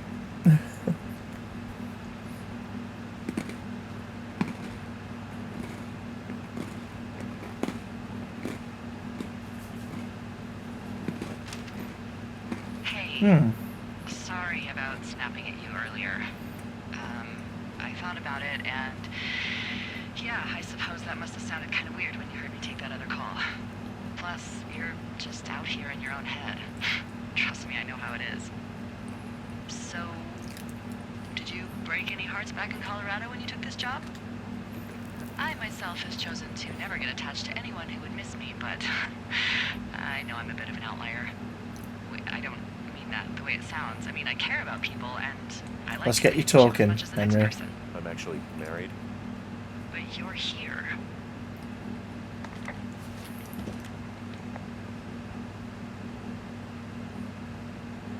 Everything's fine. Just, you know, taking some time apart, getting some fresh air. A little change. Yeah, All right, well, Oh we can dear. just leave it at that. thanks. From this burned section of forest, I have no idea where to go. Their trail is pretty cold at this point. You're out by Mule Point. No one would camp out in fireweed. Well, I want you to stay out there as a favor to little old me. My pleasure. Okay, we know these young women are sloppy. They must have left some sort of trail.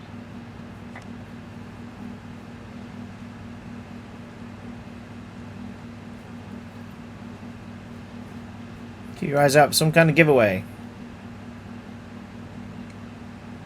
I'm having a hell of a time getting this fucking flapjack off his ass and out to repair that wire.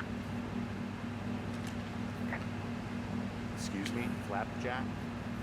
You know, like a loser, a chotch. I really don't, but I do now. Well, the next time you're in a bar and some banker steps on your foot so he can order his crappy martini, you've got just the name to use. Hey, Flapjack, why don't you wait your turn before I bounce your face off a dumpster? It's beautiful.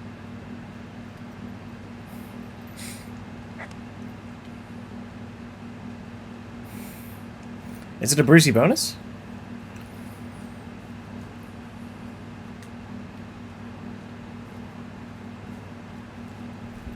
I take it you fell prey to the Forest Service's big recruiting effort when it comes to, you know, how the hell you ended up out here.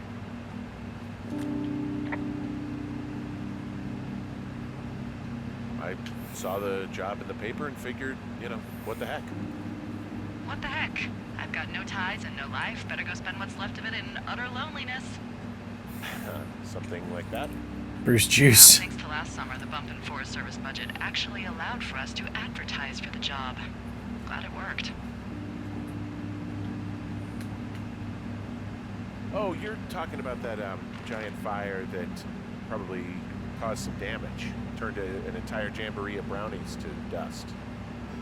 Brownies don't have jamborees. Well, they should. And you don't know what the hell I'm talking about, do you? I do not.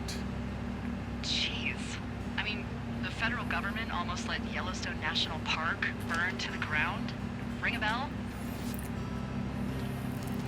Yellowstone is like, what, 15 miles away? Why would they do that? Well, the short story is that for 60 years we got very good at not letting forest fires happen.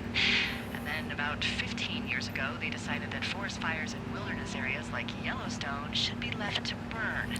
So that's what they did. I can't believe you didn't hear about this. There were reports that the entire park was gone. Dan Rather telling the country that President Reagan didn't care on the nightly news. And what the hell's he gonna do? Smoke jump in and snuff one out for the Gipper? So what should they have done? I don't even know. By the time the Yellowstone folks realized the little fires weren't gonna burn themselves out, 100,000 acres were gone. It's Yellowstone, you know? People don't want to touch it, but we touch it every single day. But hey, I got a 30 cents an hour raise because we can't have another fiasco. The goddamn park can burn down again. I see a really thin plume of smoke. Yeah, I see it too. A thin plume like this is either a new fire or a campfire. Campfire. You think it's them? I reckon so. It looks like it's to the southwest of me. That's right. If you hike towards 5 Mile Creek, that should put you in the neighborhood. Keep an eye on that smoke plume. Let me know if it's getting any larger. Will do.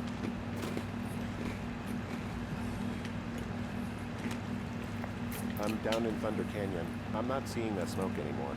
Oh, it's still burning away. Try heading west from where you are. If you loop past the lake, there should be a trail that'll take you further south. Thanks, that helps.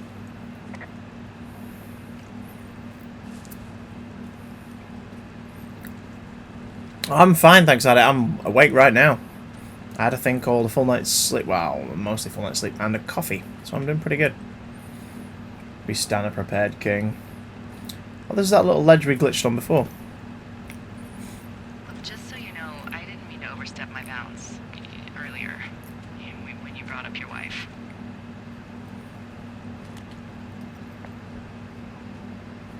I know you didn't. You were just making conversation. I appreciate it. So, tell me about her, if you want.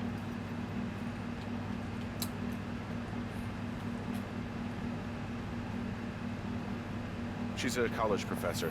She's a PhD in biology, evolution, and stuff. Ooh, evolution. That's a risque subject in these parts. Man, she sounds sexy. She sure was. Where does she teach? Yale. Yale. Yep, the Yale. Shit, Henry. She flew back and forth. I hated it. Yeah, I would too. Yeah. Anyway, that's her.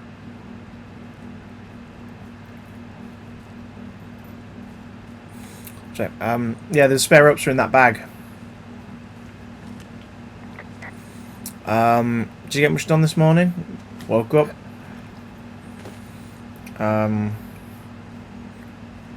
Ate some spare pizza from last night. Refreshed myself, did my damn hair for once. Spent a lot of time cuddling the dog, pretty much. Have I been to university? I went to university for a month and a half. Realised the course was not for me and I was wasting money and left.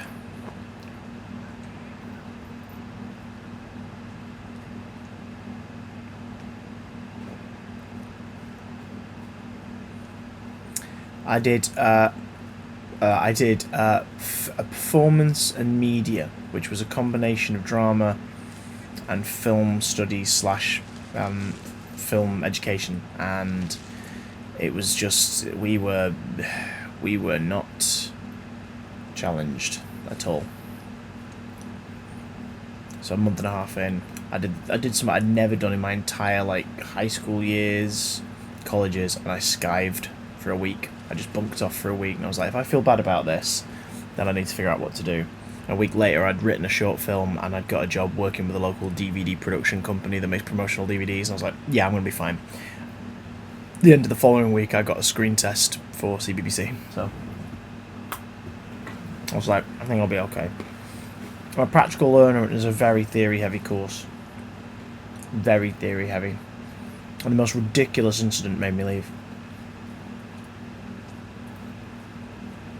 We were asked to, renting the equipment the uni had, we were asked to make a short film about ourselves.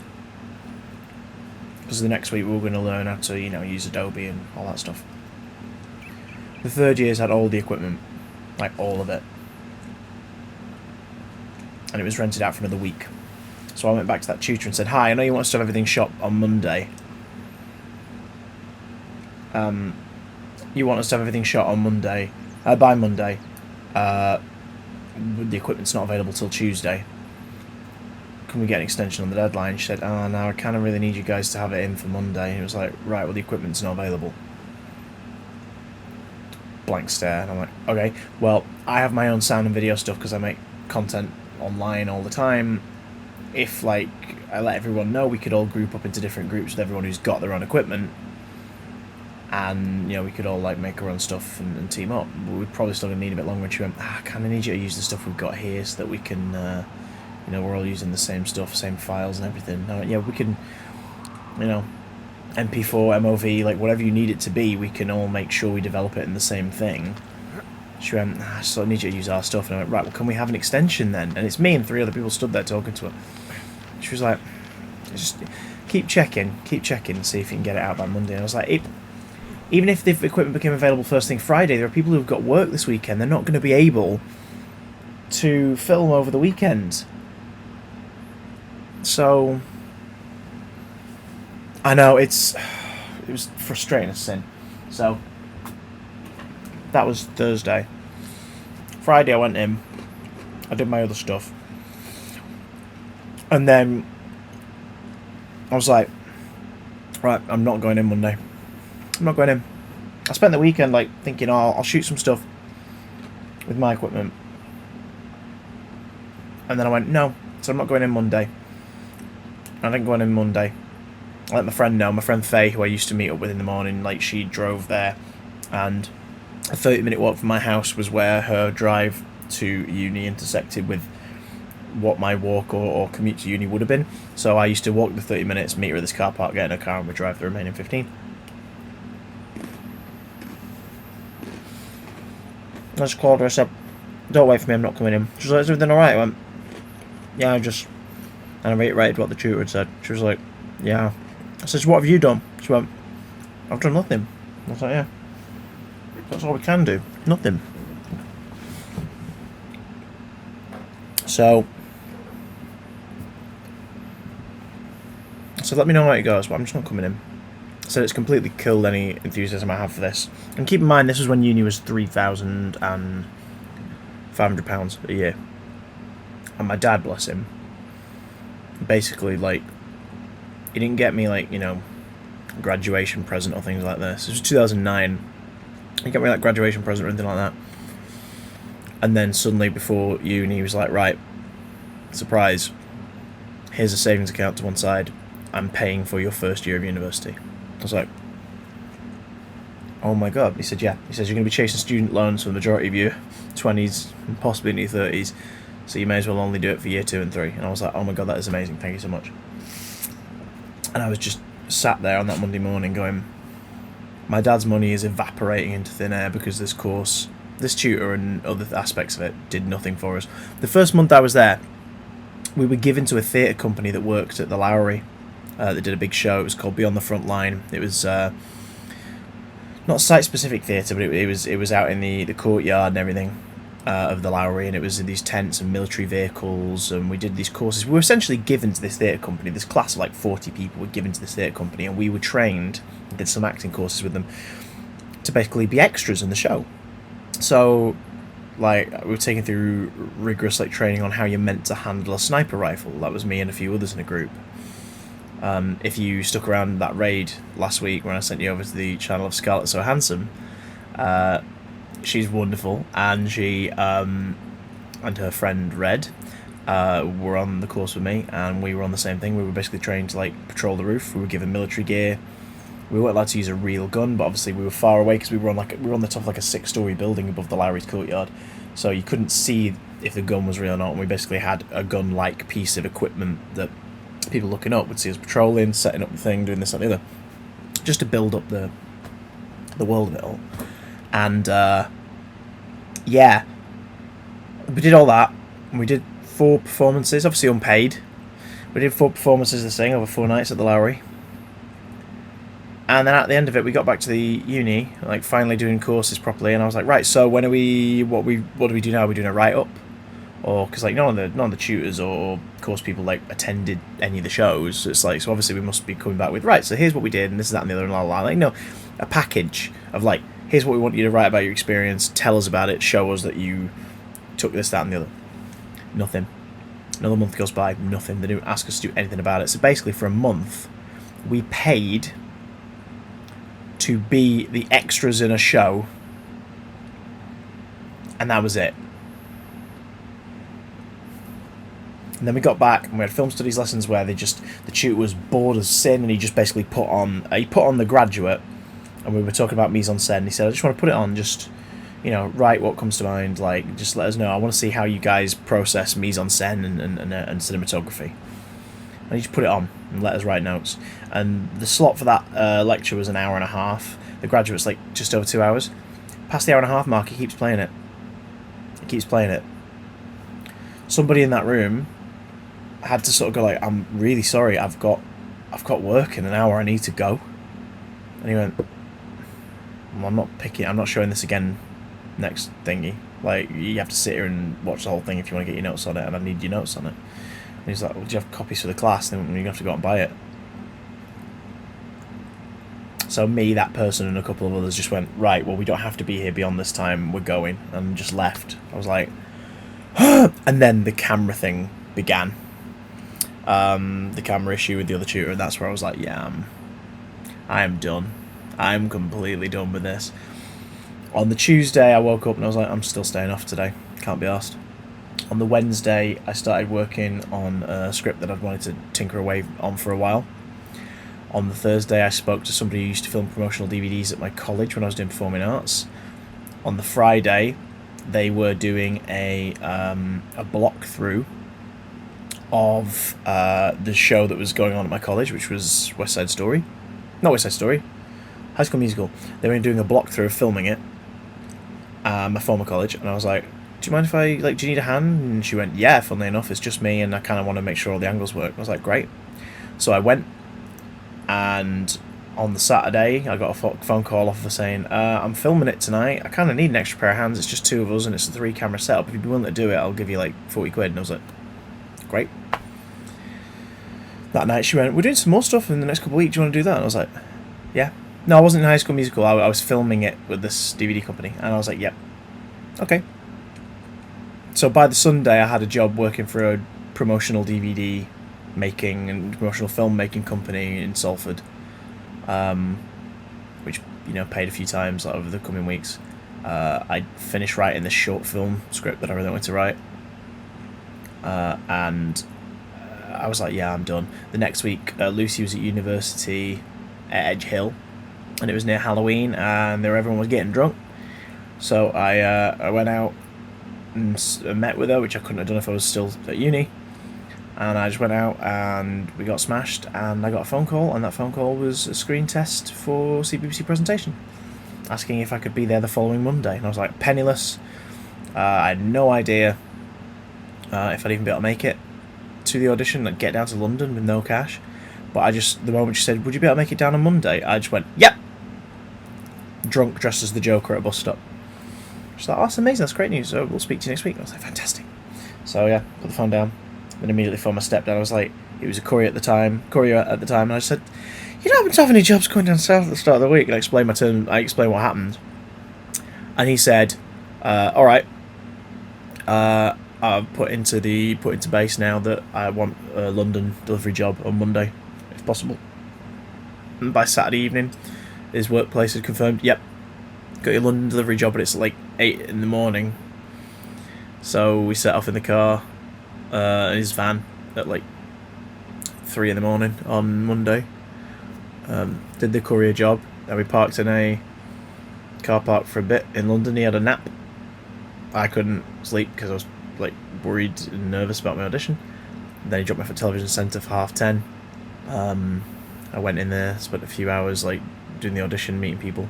Then came out, went to the Westfield, bought some noodles, and he picked me up, and then we drove home. We were home before 9 PM. And I was just like, the CBBC audition, I was like, if I don't get this, I'm totally fine with it, because the experience of doing this is amazing. The fact that the stuff I was making online got me noticed enough that a producer, even though I had a small audience, a producer went, you've got some of the qualities we're looking for, come on in, means that I can make my own stuff. And that's going to make me better at what I'm doing. It's going to teach me more. And eventually, sometimes people will be like, hey, do you want to try out for this thing? Or, hey, we want you for this thing. Yeah, went from Salford to London, back to Salford, pretty much. Boomerang. So yeah, I'm not going to name and shame the uni, because the uni has not got those same tutors. It has better facilities. And I spoke to people on similar courses at that uni, because of course that course doesn't exist anymore. I've spoke to people on similar courses at that uni who said it's helped them tremendously.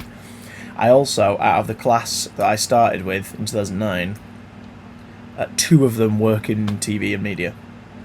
Out of the like 40 of us, aside from myself, so there was technically 3 of us who got a job in that field. That's not to say the other people obviously wouldn't have tried, but it's, you know, it says a lot about how that course didn't inspire very much passion in people. Probably because they looked at their bank account afterwards and went, I paid for that to go through that, are you kidding me? I loved history, and then for my high I got a teacher I didn't like. Yeah, it can kill it. It can absolutely kill it. I didn't burn it down. I didn't burn it down. Although the old building was listed, so it got replaced and stuff moved elsewhere. Despite that building having a lot of history. In fact, being in several TV things I really liked when I was in it, I was like, oh my god. Every cloud has a silver lining. Exactly. Thanks, Simon. No worries, Adam, you beauty. Yeah, I definitely learnt more on the job than I did in the course. And that's part of why I did Out of the Broom Cupboard as a podcast, because so many people ask me about, like, how'd you get into that world? How'd you do this, that, and the other? And I was like, there isn't a set way of doing it, but if I give you a lot of shared experiences, like, maybe that'll help enlighten you in a way that couldn't be done by someone who's never worked in it telling you. I've had somebody, I can't remember who it was, but somebody who listens to Broom Cupboard has been in touch. I think they're one of our recent new patrons, actually. Someone who's joined the Discord recently. But they said the reason they are patroning Broom Cupboard is because they've learnt more about the stuff they want to do from Broom Cupboard than they have from their course at uni. I'm like, that is simultaneously flattering and depressing. But yeah, I've said it before. Yeah, when people say you're very lucky, it's like, look, when you wish someone good luck, that's genuinely just a term of endearment. Like, I hope for the best for you. I want the best for you. But in terms of like luck when it comes to jobs, that does not exist, because luck it's not a magical thing. Luck is when preparation meets opportunity, which sounds like a spiel on a pyramid scheme, but it's true. When preparation meets opportunity, if someone comes up to you and says, "Oh my god, right, you don't happen to know how to work a tech desk, do you? It's just we've got a gig tonight, and our tech guy's like, well, we can't get hold of him. You don't know how to operate like the lights and sound, do you?" And if you do, and you go, "Yeah, I do," well, amazing. Can you help us out? Get in there and help him out, because then chances are that's going to lead to you getting more jobs with that person, or with that company, or with that band, or with that act, because they like what you did. That's what it's about. I happen to be putting stupid sketches on YouTube in the months leading up to them looking for somebody to join Ed Petrie and join the CBBC office. And they saw, oh, that's a similar style, we'd like to talk to you. And part of that was also down to my ex-vocal tutor from college, because he'd been reconnecting with friends from uni, and one of the friends from uni was the producer at CBBC. And she went, like, jokingly, currently I'm doing auditions, you don't happen to know any person who'd be perfect for this, do you? And Nathan, my tutor, went, well, funnily enough. And he sent her some of my stuff, and she watched it, and she went, that's the stuff we're looking for. So again, preparation meets opportunity. I made the stuff, Nathan said, look at this. As you can imagine, I have taken that man for many a pint ever since. He's recently moved back to Manchester, actually, so when we can all go and like see people again, I'm going to go and see him, meet his little baby. Buttons not to press while in the TARDIS in mid-flight. That would be a great title for a podcast, actually. Would you ever consider being a teacher and give your outlook/twist on the class you teach representing media and acting? I've done some tutelage stuff with Pendleton College before, where they've asked me to come in and give my perspective on things, and I've enjoyed that. I think I'm better off as somebody who can consult, if that makes any sense. I'd want to feel more equipped before I'd consider teaching. I don't think I'm as equipped. Mostly, again, because I'm a practical learner. I can come in and I can absolutely share experience. But who knows? One day. Maybe. CBBC contacted me through, believe it or not, they didn't contact me through Nathan and go like, hey Nathan, get in touch with him and tell him what to talk to him. They got in touch with him through my YouTube, because I had a public contact email address that I'd created specifically for YouTube in case someone got in touch about job opportunities, and that's how they got in touch with me. Yeah, this stream's turned into a tutorial. We should probably get back to finding out what the hell's going on in these here mountains and stop this fire that these teenagers have lit, shall we? For those watching this on the Glasses the Brains Experience of the what else do you need? More acceptable haircut? Yeah. Part of me thinks that would be insufferable. For those watching this on YouTube repeats, sorry about that. Can't help but indulge the whole Hotford teacher thing. No, the battery's on a battery saver mode. I've got it so that if it's not used in 10 minutes, it turns off. Or did it flash? Did it flash? Hang on. Oh no, it's only on one. When it's flashing is when it's low.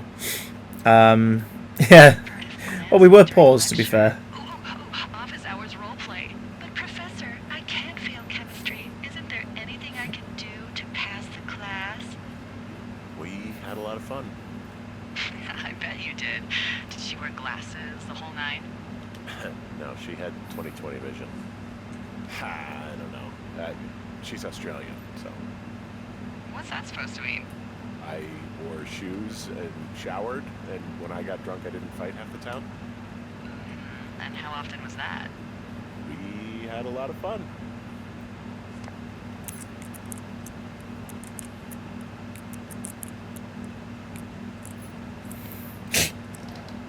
There we go. The plot thickens. How many hikers go missing in the Shoshone? More than none, unfortunately, with most of them being in this area. The thoroughfare because it's so remote. Why? I found an old flyer for a missing hiker. It just got me thinking, that's all. Like how you said one day you were talking to the Goodwins, and then the next... Plots twist. Very good point. Soup skin. He was just a PTSD'd a-hole who dragged his son out to do a job and realized it was a bad idea. PTSD? That doesn't sound good. Yeah, I don't know. He was in the army. He was off. It's actually the saddest story. He was only discharged because his mother, Brian's grandmother, died. She'd been taking care of him, and Ned was the only next of kin. Damn. And you got to know Brian a little bit? Yeah, I talked to him way more than I talked to Ned, that's for sure. How was he at, spotting fires? Better than you. He actually liked to stay in the tower. Exactly, Adam, that's the thing, and I think that's probably why you're doing a really good job within the world of teaching, because you know that the tutor can change the experience for the individual student. We were talking about this with Lucy and I were talking about this about landlords today. We said that if we ever became landlords, it was spurned on because of the that wonderful video that actors put out, where his landlord's basically evicting him during quarantine, but also asked him to do a virtual tour for the letting agency website. So he's filmed one and he's just obviously highlighted every problem with it. It's great. It's really funny. But we were talking about if we ever become landlords, it's so good, isn't it? Especially that last shot is so funny. But we decided if we became landlords, we would not even begin that process until we had some money in the kitty to one side, deliberately saved to help with problems, so that the moment there is an issue, boom, within the first week of it being raised, it is dealt with. Because so many just put it off and put it off and put it off and put it off and put it off. We had to experience that ourselves so many times. And it really is about, like, imagine meeting a landlord who really looked after you. You'd be like, what the hell? Same with teachers. A teacher who actually cares, or at least is good enough at pretending to care that you can actually get what you need out and consult with them and vent with them. So when we met the Queen, I was like, she must be so bored of hearing all this nonsense just being delivered at her, day after day after day, and what do you do and what do you do and all that. But she at least comes across when you meet her like she gives a shit, even if she doesn't, and that's enough. You're like, oh, that was nice, I never changed English class, but I had 5 English teachers in my first year, 5 English teachers in my first year of high school. Adam and I had the exact same thing. I think it was our second year, it was year 8. A load of new teachers came over from Canada, funnily enough, and some left, some stayed. The schedule kept getting changed around. We had 1 million teachers in that year. for just one course. Mostly English. Huge explosions, everything alright? So, missing person, name Mitch Michaels, age 31, height 6'2", weight 165 pounds, hair short brown. General location. Gotham City. Oh god, year 11 was so bizarre in our high school. It was weird.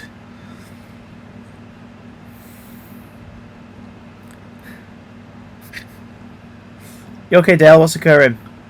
City of Love. Identifying features, distinctive facial hair. General info. Mitch Michaels was last seen around Jonesy Lake on July the 3rd, 1981. He was first reported missing on July 29th by Forest Service personnel. He is not known to be familiar with the area. Gotham City, City of Love. Last known location. Mitch was seen around Jonesy Lake on the morning of July 3rd. Vehicle info. 1972 Ford F-250, blue and white, Montana, license, blah blah blah. If you've seen, contacted them or have more info, please contact Shoshone National Forest Dispatch. So often we get a teacher who get their first teaching job because they couldn't get a place in the city with no experience. It's mental, isn't it? Teaching is tough. It's why I absolutely commend Adam for like going at it.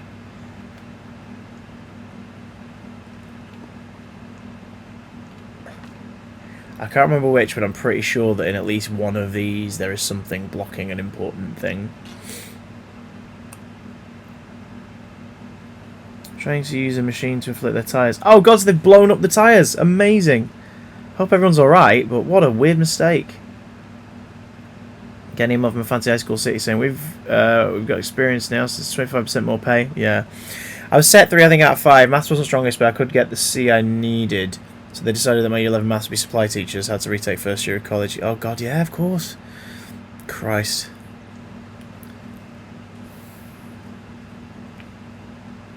Where are these smoke plumes?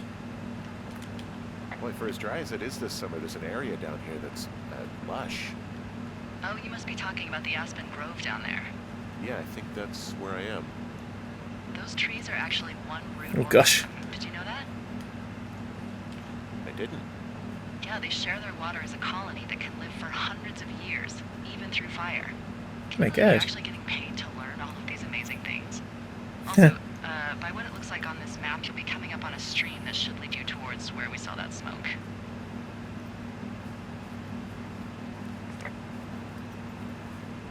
Could we cross the stream as it is? I hope so.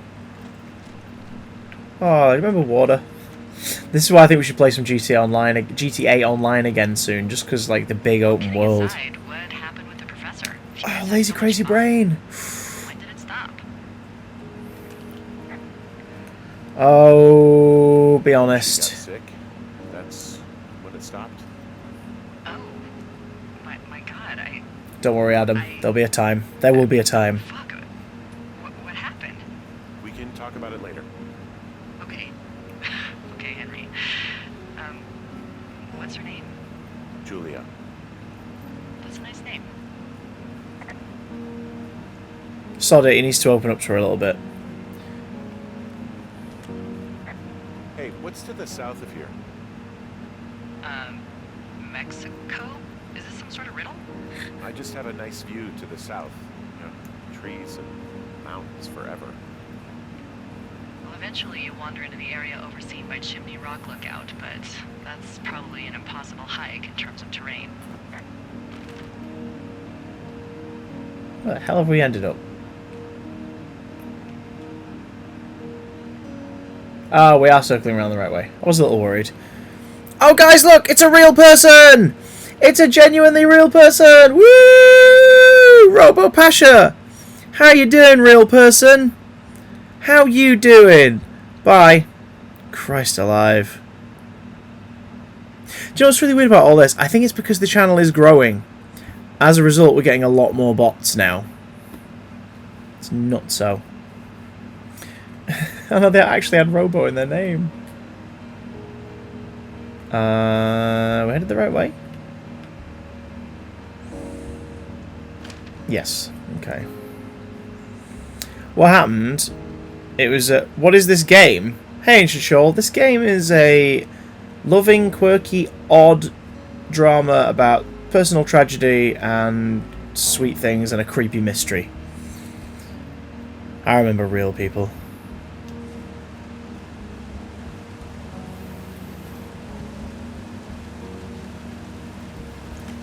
There's a really nice waterfall down here. Given those girls love a skinny dipping, I bet they're nearby. I was gonna say, is the smoke still? There's no smoke wisps anymore, is there? Whisps, whisps. Dale, you said it!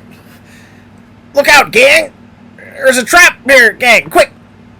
We have to split up. Jinkies, do we have to? Yes, you go over there.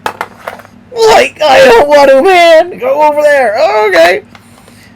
Shall I split up? No, Daphne, no. Let's both go together the same way. Do do do do do do. And that is when this stream moves to OnlyFans. Ruh-roh! Okay. That was wrong. Anyway, let's go.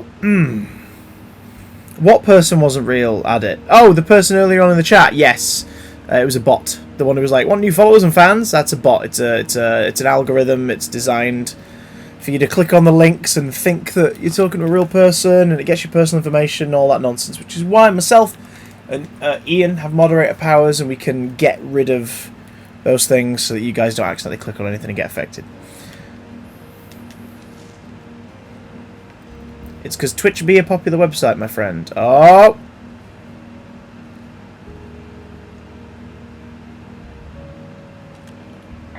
Whoa, their tent is demolished.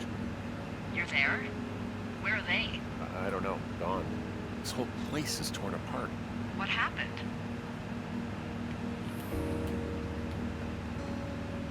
Honestly, it looks like it could have been a bear.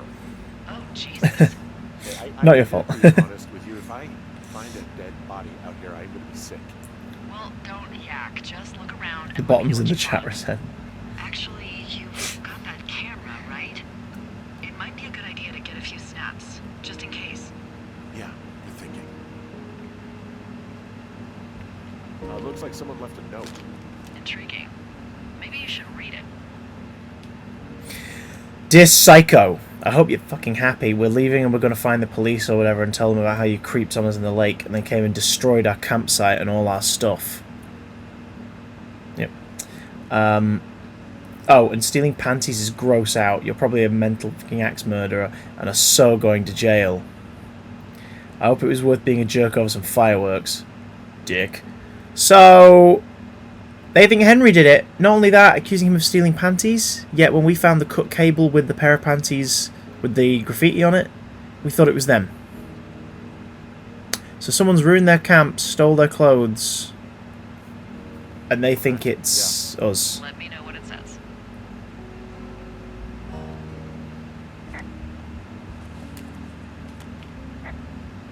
Oh, they're gone for sure. Well, what's it say? They called the police because they think I attacked them. Oh my god, well, did you? Don't be ridiculous. It's not ridiculous. I've known you, what, 24 hours? Maybe you're nuts. Look, I just came out here to sit in a tower, all right? Not get into some mess with a bunch of co-eds. It's fine.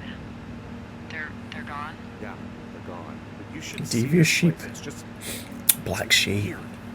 Weird stuff happens in the And then woods. get me thinking about the It could brewery. be other campers. They could be having a bad mushroom trip. We really don't know. But they're gone. There's no way to call the cops. They're not coming back. And we can get to work. I'd really like to start enjoying a quiet summer. Yeah, me too.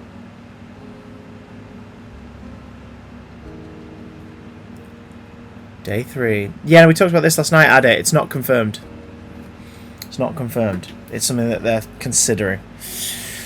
What is our motto around here, folks? Yeah, I wanted to take a picture. It wouldn't let us do it. Skip to day 3.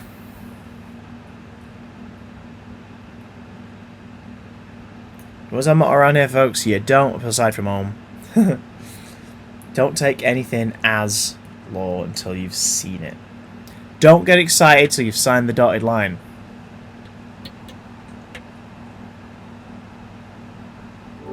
I just realised something, actually.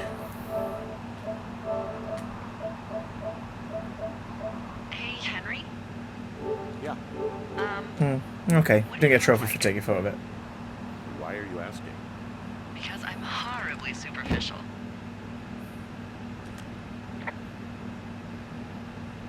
I could be Tom Cruise's good-looking twin brother. Oh, that's too bad. I read in People he's like 5'0" nothing.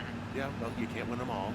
Okay, well, that gives me a good start. She doesn't stand a short king. See, in my scope, I can only tell you're a white guy wearing shorts.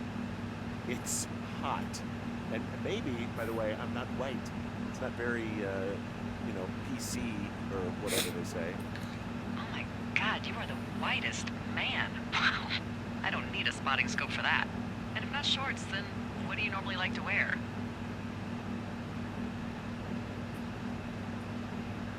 Tuxedos as often as possible. Oh, really? You bet. How cosmopolitan. I didn't realize Boulder was so chic. It is the peak of high society. Good to know, dear, yes. Now tell me about your face. I'm looking at you across the bar. What do I see?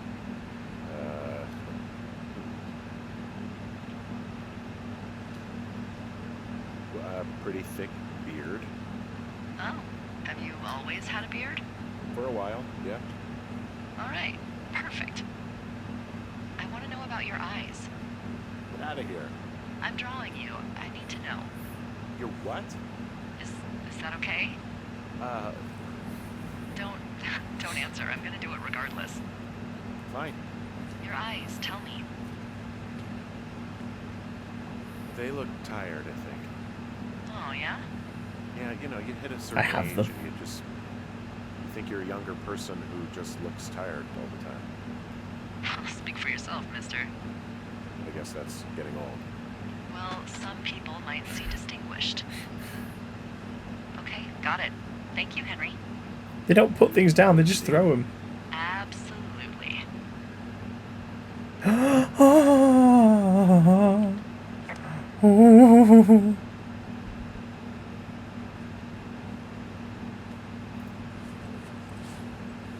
Whoa. No. Put Shelley back.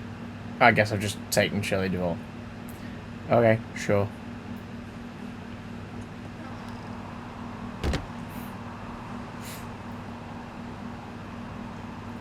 Echolocation.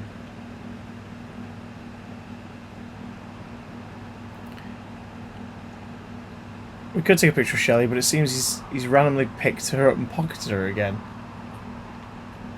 Does she glitch back in there? I hope so. I just don't want to drop her. She gave us the option to drop, and I was like, you saw what we did to the bleach. Yeah, she's going to be... ECO drop. She's going to be in our pocket for our adventures.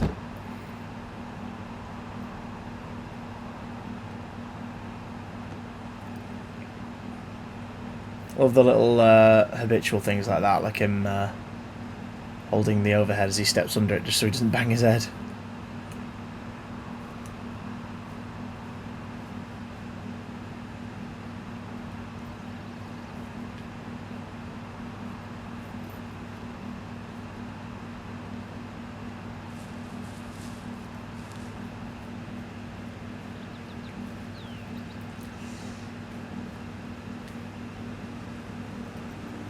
If in doubt, pocket turtle.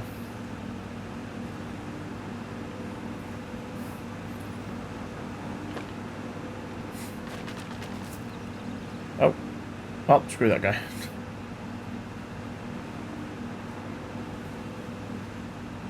This is not over the garden wall. The Telford B&B.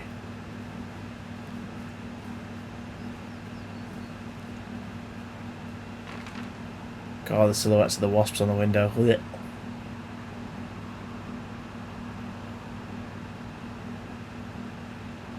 Are there any caches we've not hit yet? There's a few.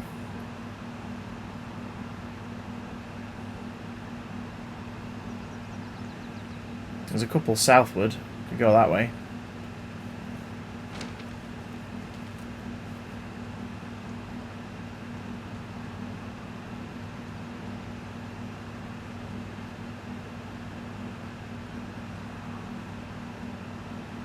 Bless your eyes, Simon. It's more compliments in that one sentence than my mother has ever paid me in 29 years.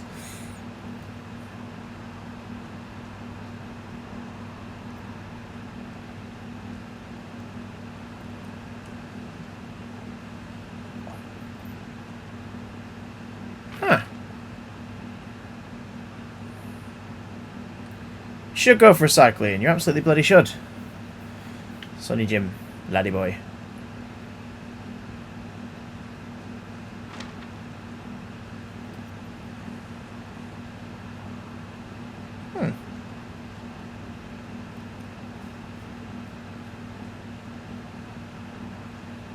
This is interesting though, isn't it? It's like, so far the game's been like, go here, try this, look for these.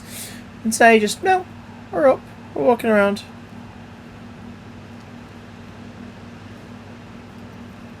And there's a box. There's a box. Oh.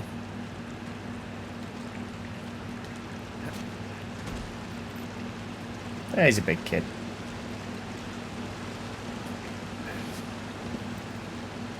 I can relate.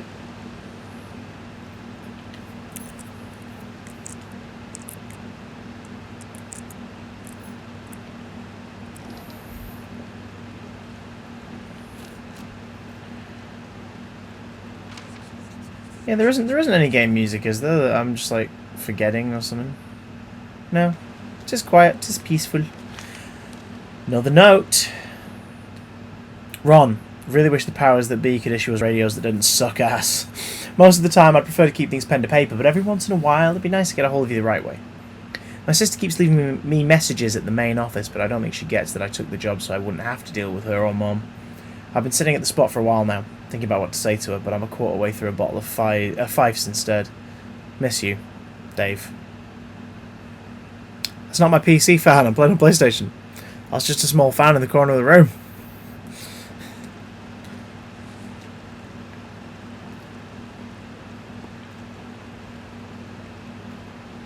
Charlotte Bronte, Jane Eyre. One Chance to Die by Richard Surgeon. I'm sorry, Dave. I'm afraid I can't allow that. Toilet paper! Social distancing and stocking up on toilet paper. Well done. Well, there's a lending library in there.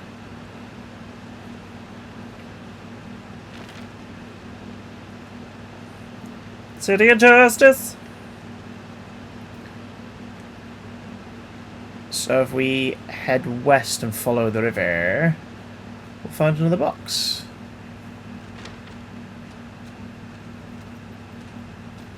Donation goal for silent AC system.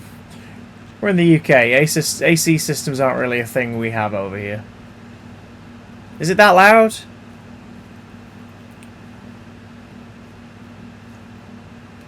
Who always pays their taxes? Not Batman.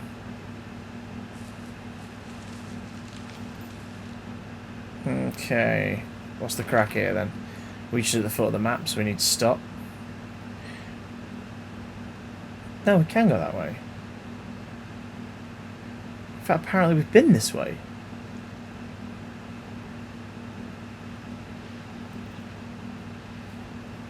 Is there a path to the side I've just not noticed? You don't mind. Fair enough.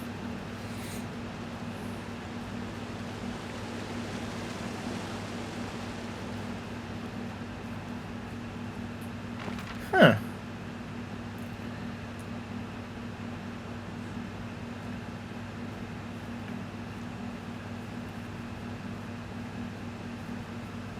Nah, we'll come back this way later.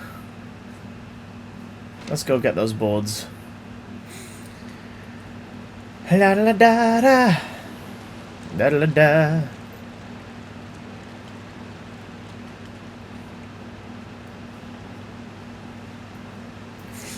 Ba da ba ba ba ba.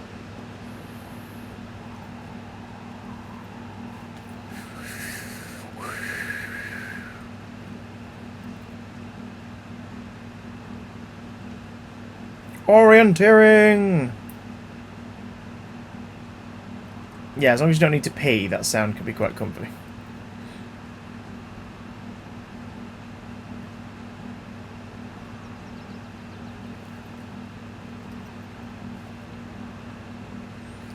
As long as y'all don't need to pee, that sound can be quite nice for thee. Here in Austria, it's the same thing. AC's not needed. Summertime, literally 45 Celsius. Everybody's dying. No, we don't need AC. Are these the boards? Oh, no, there's some behind us.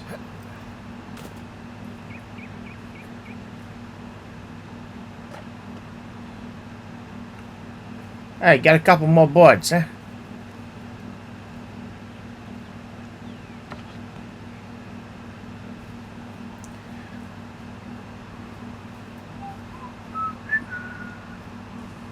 K9.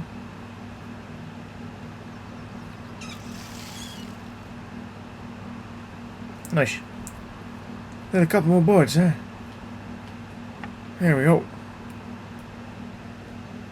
Board up, broke on window.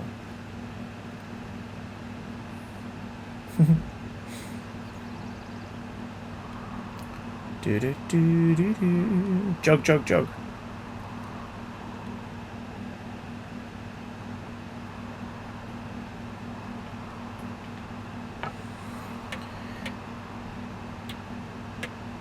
Magical. Magical. Complete note of magic. Horse fooey. I got that window all patched up. So, what should I do now? What's next? What's next? What do you think is next? Well, you've been the one giving me tasks for 2 days straight. What's next is you sit in that room until September 1st and call me at the first sign of smoke. Huh. Yeah. Why don't you let me know when you're mentally prepared for that task and I'll give it to you. Okay. I think I am ready to tackle my long-term commitment of keeping this national forest safe from total destruction. I am glad to hear you've really thought this through. You know, I'm gonna hike around for a while before I really put my nose in the grindstone. Oh, yeah, you do that.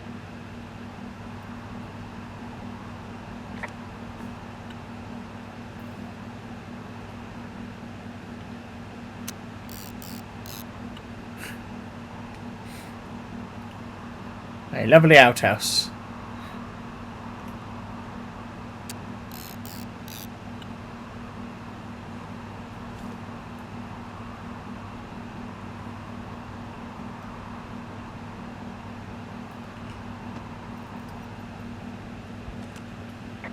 Okay, now I'm ready. Let's get to work. Now get to work.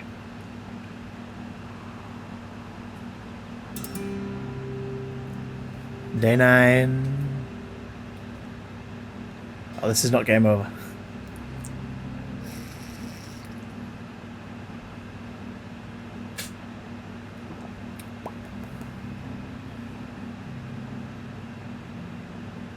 I know what you like, Sword. Day 9. Da, da, da, da, da. We have to turn the fans off at night though, because otherwise the dust in the room sets hay fever off like crazy.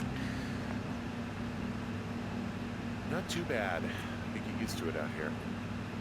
That's nice. Look, I called with bad news. 2 young women, Chelsea Stevens and Lily McLean, were reported missing. They've got parents out in California who haven't heard from them in a week. They were supposed to meet an aunt down in Cody. If they're the girls from last week, then you're probably the last person to have seen them.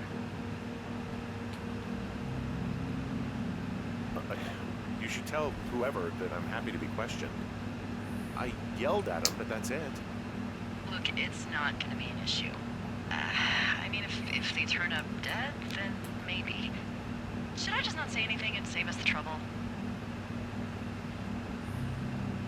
I think it's worth mentioning something. Yeah. I'll keep it vague. I really don't want to talk to the cops. Me neither. All right, Henry, thanks. Enjoy the sunset.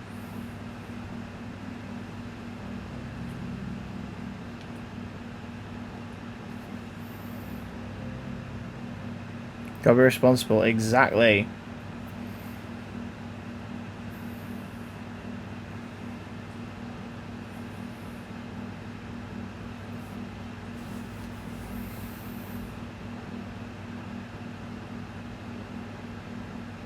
Boom, boom, boom, boom, boom, boom, boom, boom, boom, boom. Day 9. Henry. Henry, wake up.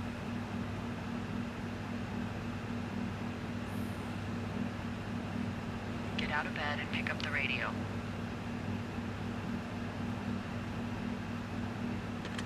What do you want? Hey, you big dumb idiot. Oh. You're a big dumb idiot. The other two options are mistaking her for your wife. I am. Oh. Are you having a nice time? I don't know. There's some weird stuff going on. Oh, that's too bad. Sure, it'll be fine. Well, I'll let you get back to sleep then. Okay, Jules. Delilah seems nice. Sure. Bye, baby.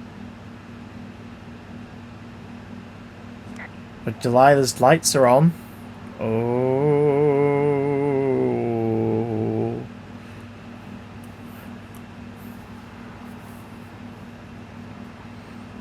Dear 33. The soup twists.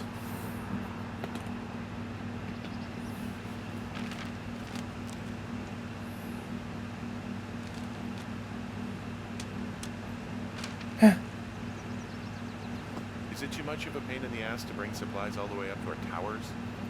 Well, I get my stuff hand-delivered. Oh, how's that work? It's the perks of a decade of service. You're out hiking in 90-degree heat, and I get to do crosswords. Isn't life miserably unfair?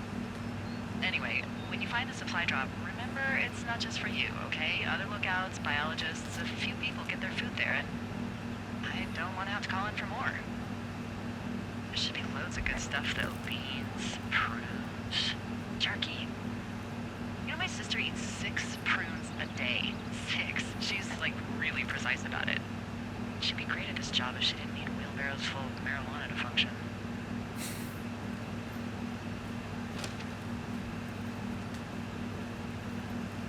So, like, 2 weeks ago, you called me in the middle of the night. You were sleeping, I guess, and all I heard was the name Jules through the mumbles. I just thought it was so sweet. I wanted to wake you up, but then I thought maybe you were having a nice conversation, and I'd just be spoiling it. Is there anything else you want to tell me about her? Yeah, actually. Look, I wasn't honest with you about her. Well, why not? Because I messed up. She got really early Alzheimer's and I lost her. She's still alive. She's being taken care of back in Australia, because that's where she's from. She's there. Oh my God, Henry. That's it. I'm so sorry. Yeah. Henry, listen, oh my God, I'm so sorry you've gone through that. I don't know if you've thought of it this way, but her family is taking care of her, and you need to take care of you. Thanks. I'll let you keep hiking. Damn. So yeah, he called her in the middle of the night. Just around they talked to Jules. It wasn't Jules. Oh. Poor Henry.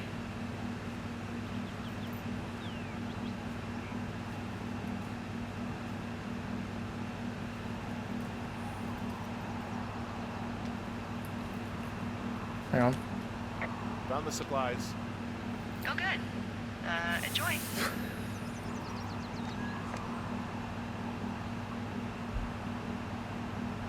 Food for 2 forks. Look out. Which one are we again? I want to get it wrong. 2 forks. Okay.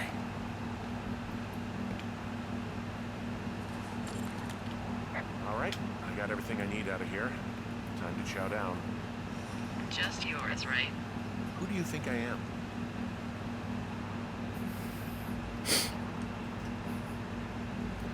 Two forks.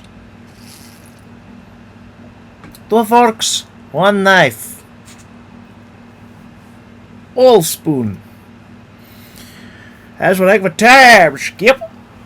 Oh, you're into the time slip. You know those yawns where you project some saliva like a cobra? Yeah, sorry, Fred's legs. Now the battery's approaching a low level. You've got a front row seat for what might be the biggest fire of the year. Yeah, it's really going. I'm gonna call it in. They'll send in a hotshot crew for some suppression, but I bet we'll be stuck with her for the rest of the summer. And she doesn't have a name yet. I usually think of something funny or something practical or a little risque when coming up with them. But why don't you do the honors?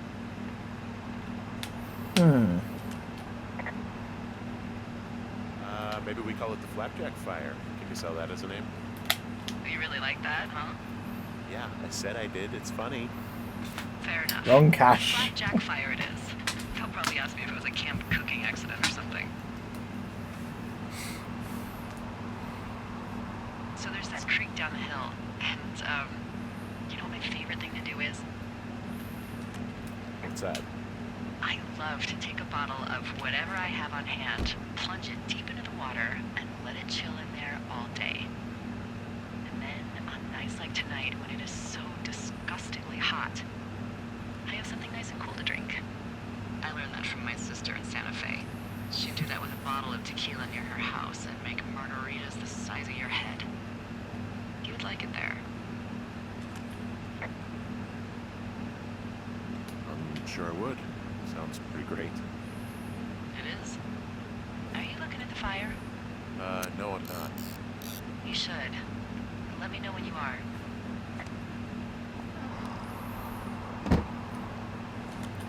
Okay, I'm looking at it again. I love how they look at night.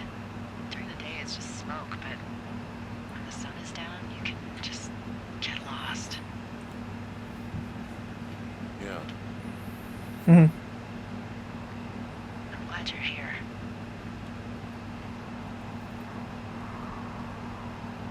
Why do you say that? Because I do. I'm not crazy. I mean, we've had such a good time, right? Yeah, I think so. I don't talk to the other lookouts as much as I talk to you. Not in the same way. And I know you're not really available, but I want you to know, well, maybe it'd be nice to get together at the end of the summer. Look, we don't have to plan or even talk about it. I'm just having the thought. I wish I was over there. He needs some company. Sure too. He's just dwelling on Sit all the outside. things that he's done wrong. We could talk without these radios. We could, you know.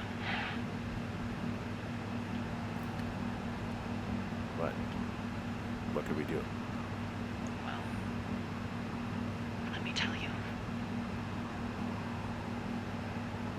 Day 76. Live that pizza life. We're all putting on a bit of weight right now.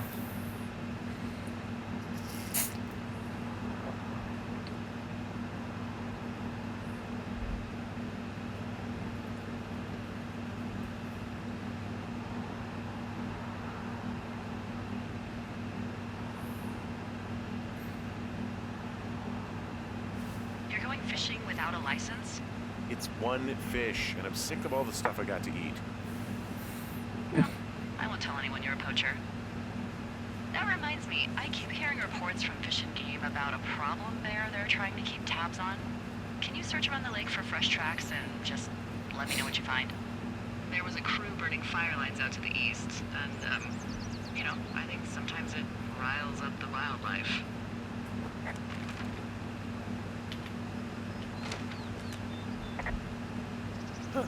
Problem bear? Fuck that. I am of the opinion that they are all problems.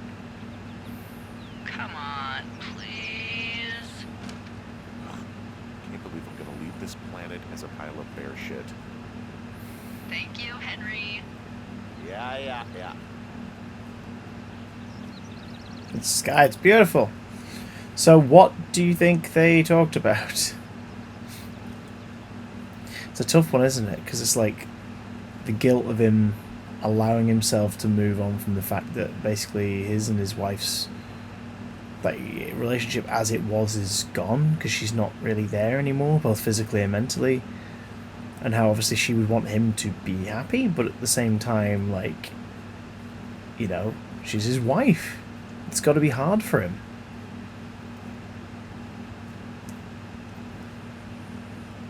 But at the same time, he still needs human connection. He needs to talk to people.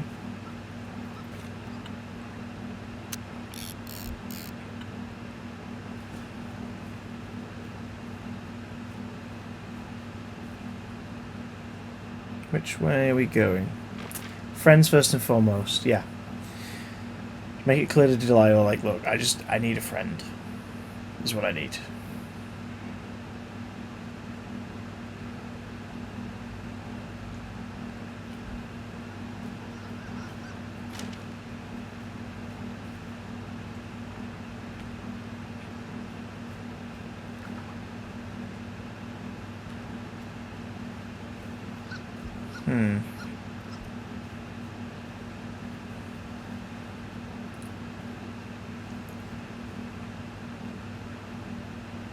In the Blue Ridge Mountains of Virginia, on the trail of the lonesome pine. He does not swim, I'm afraid, Rebecca.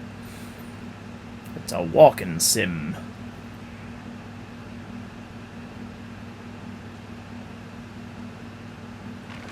I'm sure it said that there was a thingy box on here, a cache. Yeah, just further up ahead.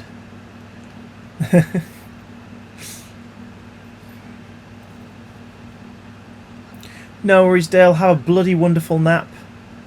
We shall see you in the near future. Or maybe the past. Have a good one, Cockle. Underoos for yous.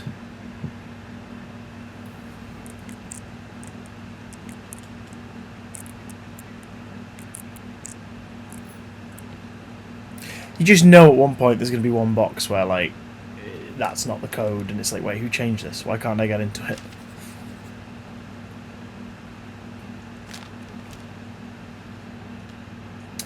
Ron, got some bad news back at home. Probably. Back at home, so hopefully they'll let me out of here for a while. Who's to say, though, budgets being what they are. Did you get my note about what went down in Wapiti? Sheriff isn't too pleased with me, but I don't know. I probably overdid it. Wish you would have been there. I guess you must have got hung up. P.S. Amigos is Spanish. And Professionales is Italian.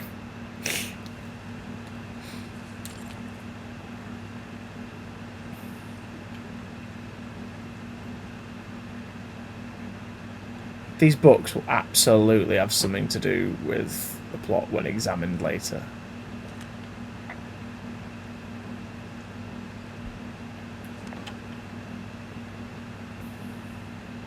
Ron and Dave for Ebs. We ship Ron and Dave, right? Right? Sword's picking up on a theme.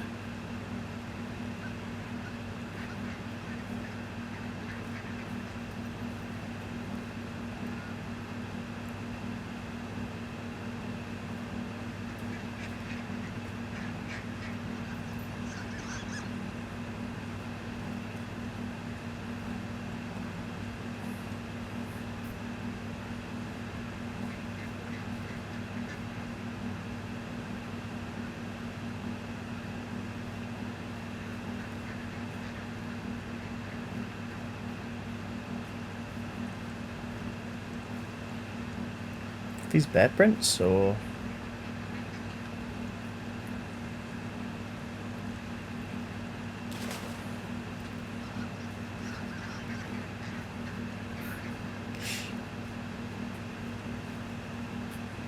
huh.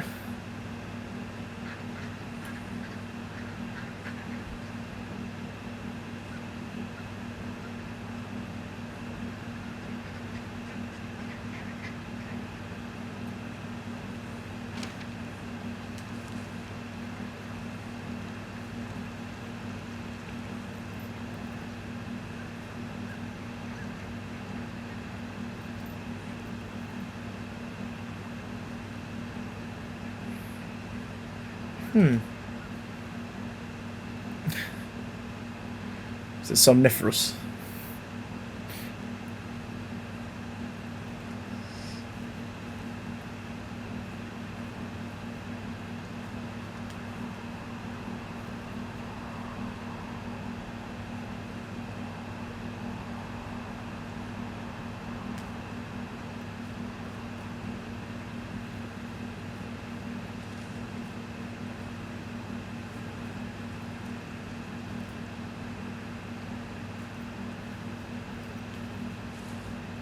Find some of them bear prints, son.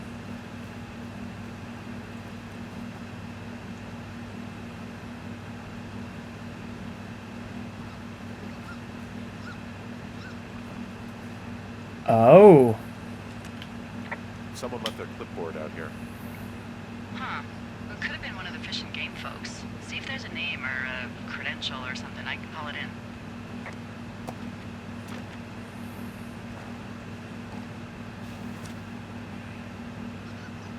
What? It's... Holy shit.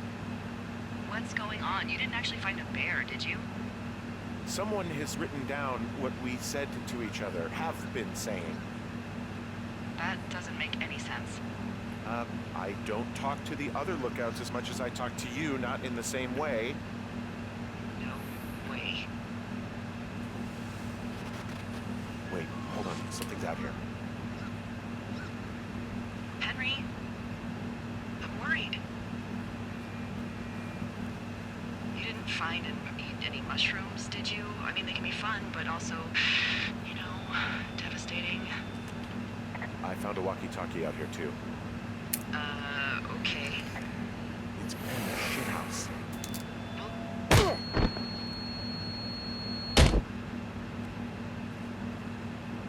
It's a Fred. Henry? Are you there? Told you, gang! What happened, Henry?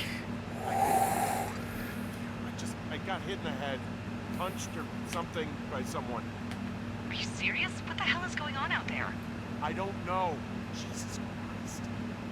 Let me get this straight. You found a clipboard with, what, transcripts of our conversations? What else is on it? I don't know. It's gone, along with the radio of theirs. Somebody out here could have just killed me, Delilah. What the fuck is going on? What's Wapiti Station? I don't know. I saw the name Wapiti Station right before I was cold cocked. Does Wapiti Station mean anything to you? Wapiti Meadow. Maybe it's Wapiti Meadow. It's on our maps. It's not too far from where you are right now. It's north of the lake. It looks like there should be a trail somewhere on the north shore of Jonesy Lake. I'll start hiking that way now. God damn it, my head. Are you sure you saw what you saw, Henry? Maybe you pissed off some more campers and they came back to sucker punch you.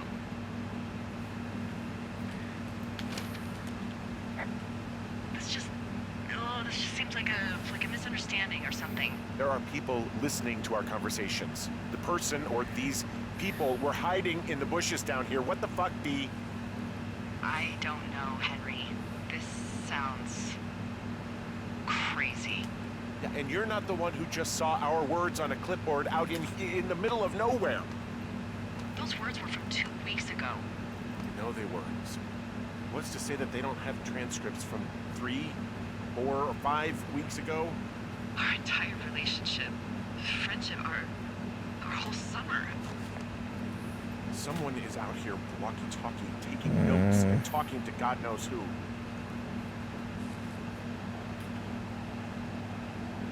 I'll hike out there and get some answers. Great. Just keep a clear head. Don't, do anything crazy. Like taking a job in the middle of nowhere with literally no escape from whatever or whoever is out there? Well, I meant, kill anybody. You got it, boss. So, I think that's a good place to leave it for today, don't you? Not drinking too much for sure. The soup thickens. If you've never seen or played this game before, How are you finding it so far? I can't leave you on a cliffhanger because we're going to come back to this tomorrow at 2 p.m. How are you finding it so far? You having a good time? Got close to the cliff edge. Ah, good point. Yeah, there we go. So, literal cliffhanger. So, save game. Yeah. So, come on, theories. Where does everybody think this is going? Where do they think we're going with this story right now? It's a good place for me to... I've got to leave now, unfortunately. It's a great place for me to leave now because this computer's got to have a rest, but I've got to export this to the YouTube version. I've got to get everything set up technologically for recording the podcast tonight, and in between that, make tea and go for a walk. So, cult, shady government, something to do with that missing kid. Well, yeah, kid went missing back in the day. These teenagers similarly have not returned home.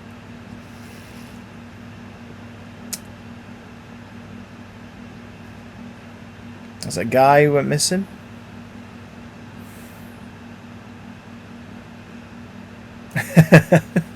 Yes, I've never mentioned my podcast before. Yeah, recording Big Damn Cast tonight. Yeah, not a cup of tea, just tea, food.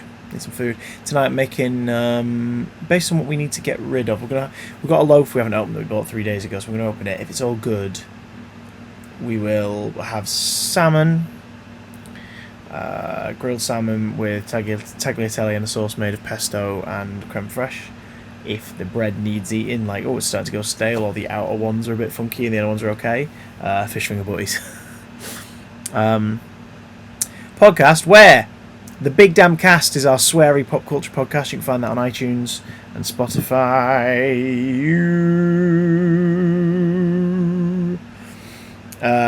Or if you want to hear about making live television and working in kids' TV, I've got one called Out of the Broom Cupboard, which is in the same places.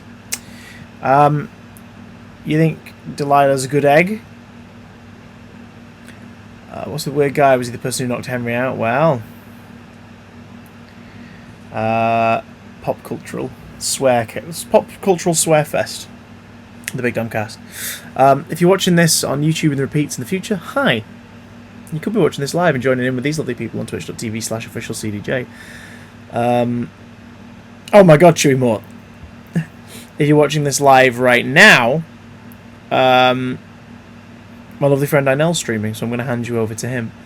I'm not going to head over, but please give him my love. Let him know that I'm not there, but love him to bits and have a good stream. Love you guys to bits. What's it called on Spotify again? Earlier in the comments there, hashtag Big Damn Cast. Love to you all. You're all amazing. I will see you back here tomorrow from 2 p.m. where Swad will reveal that the sun is the dat. What? Goodbye now, my love. Bye.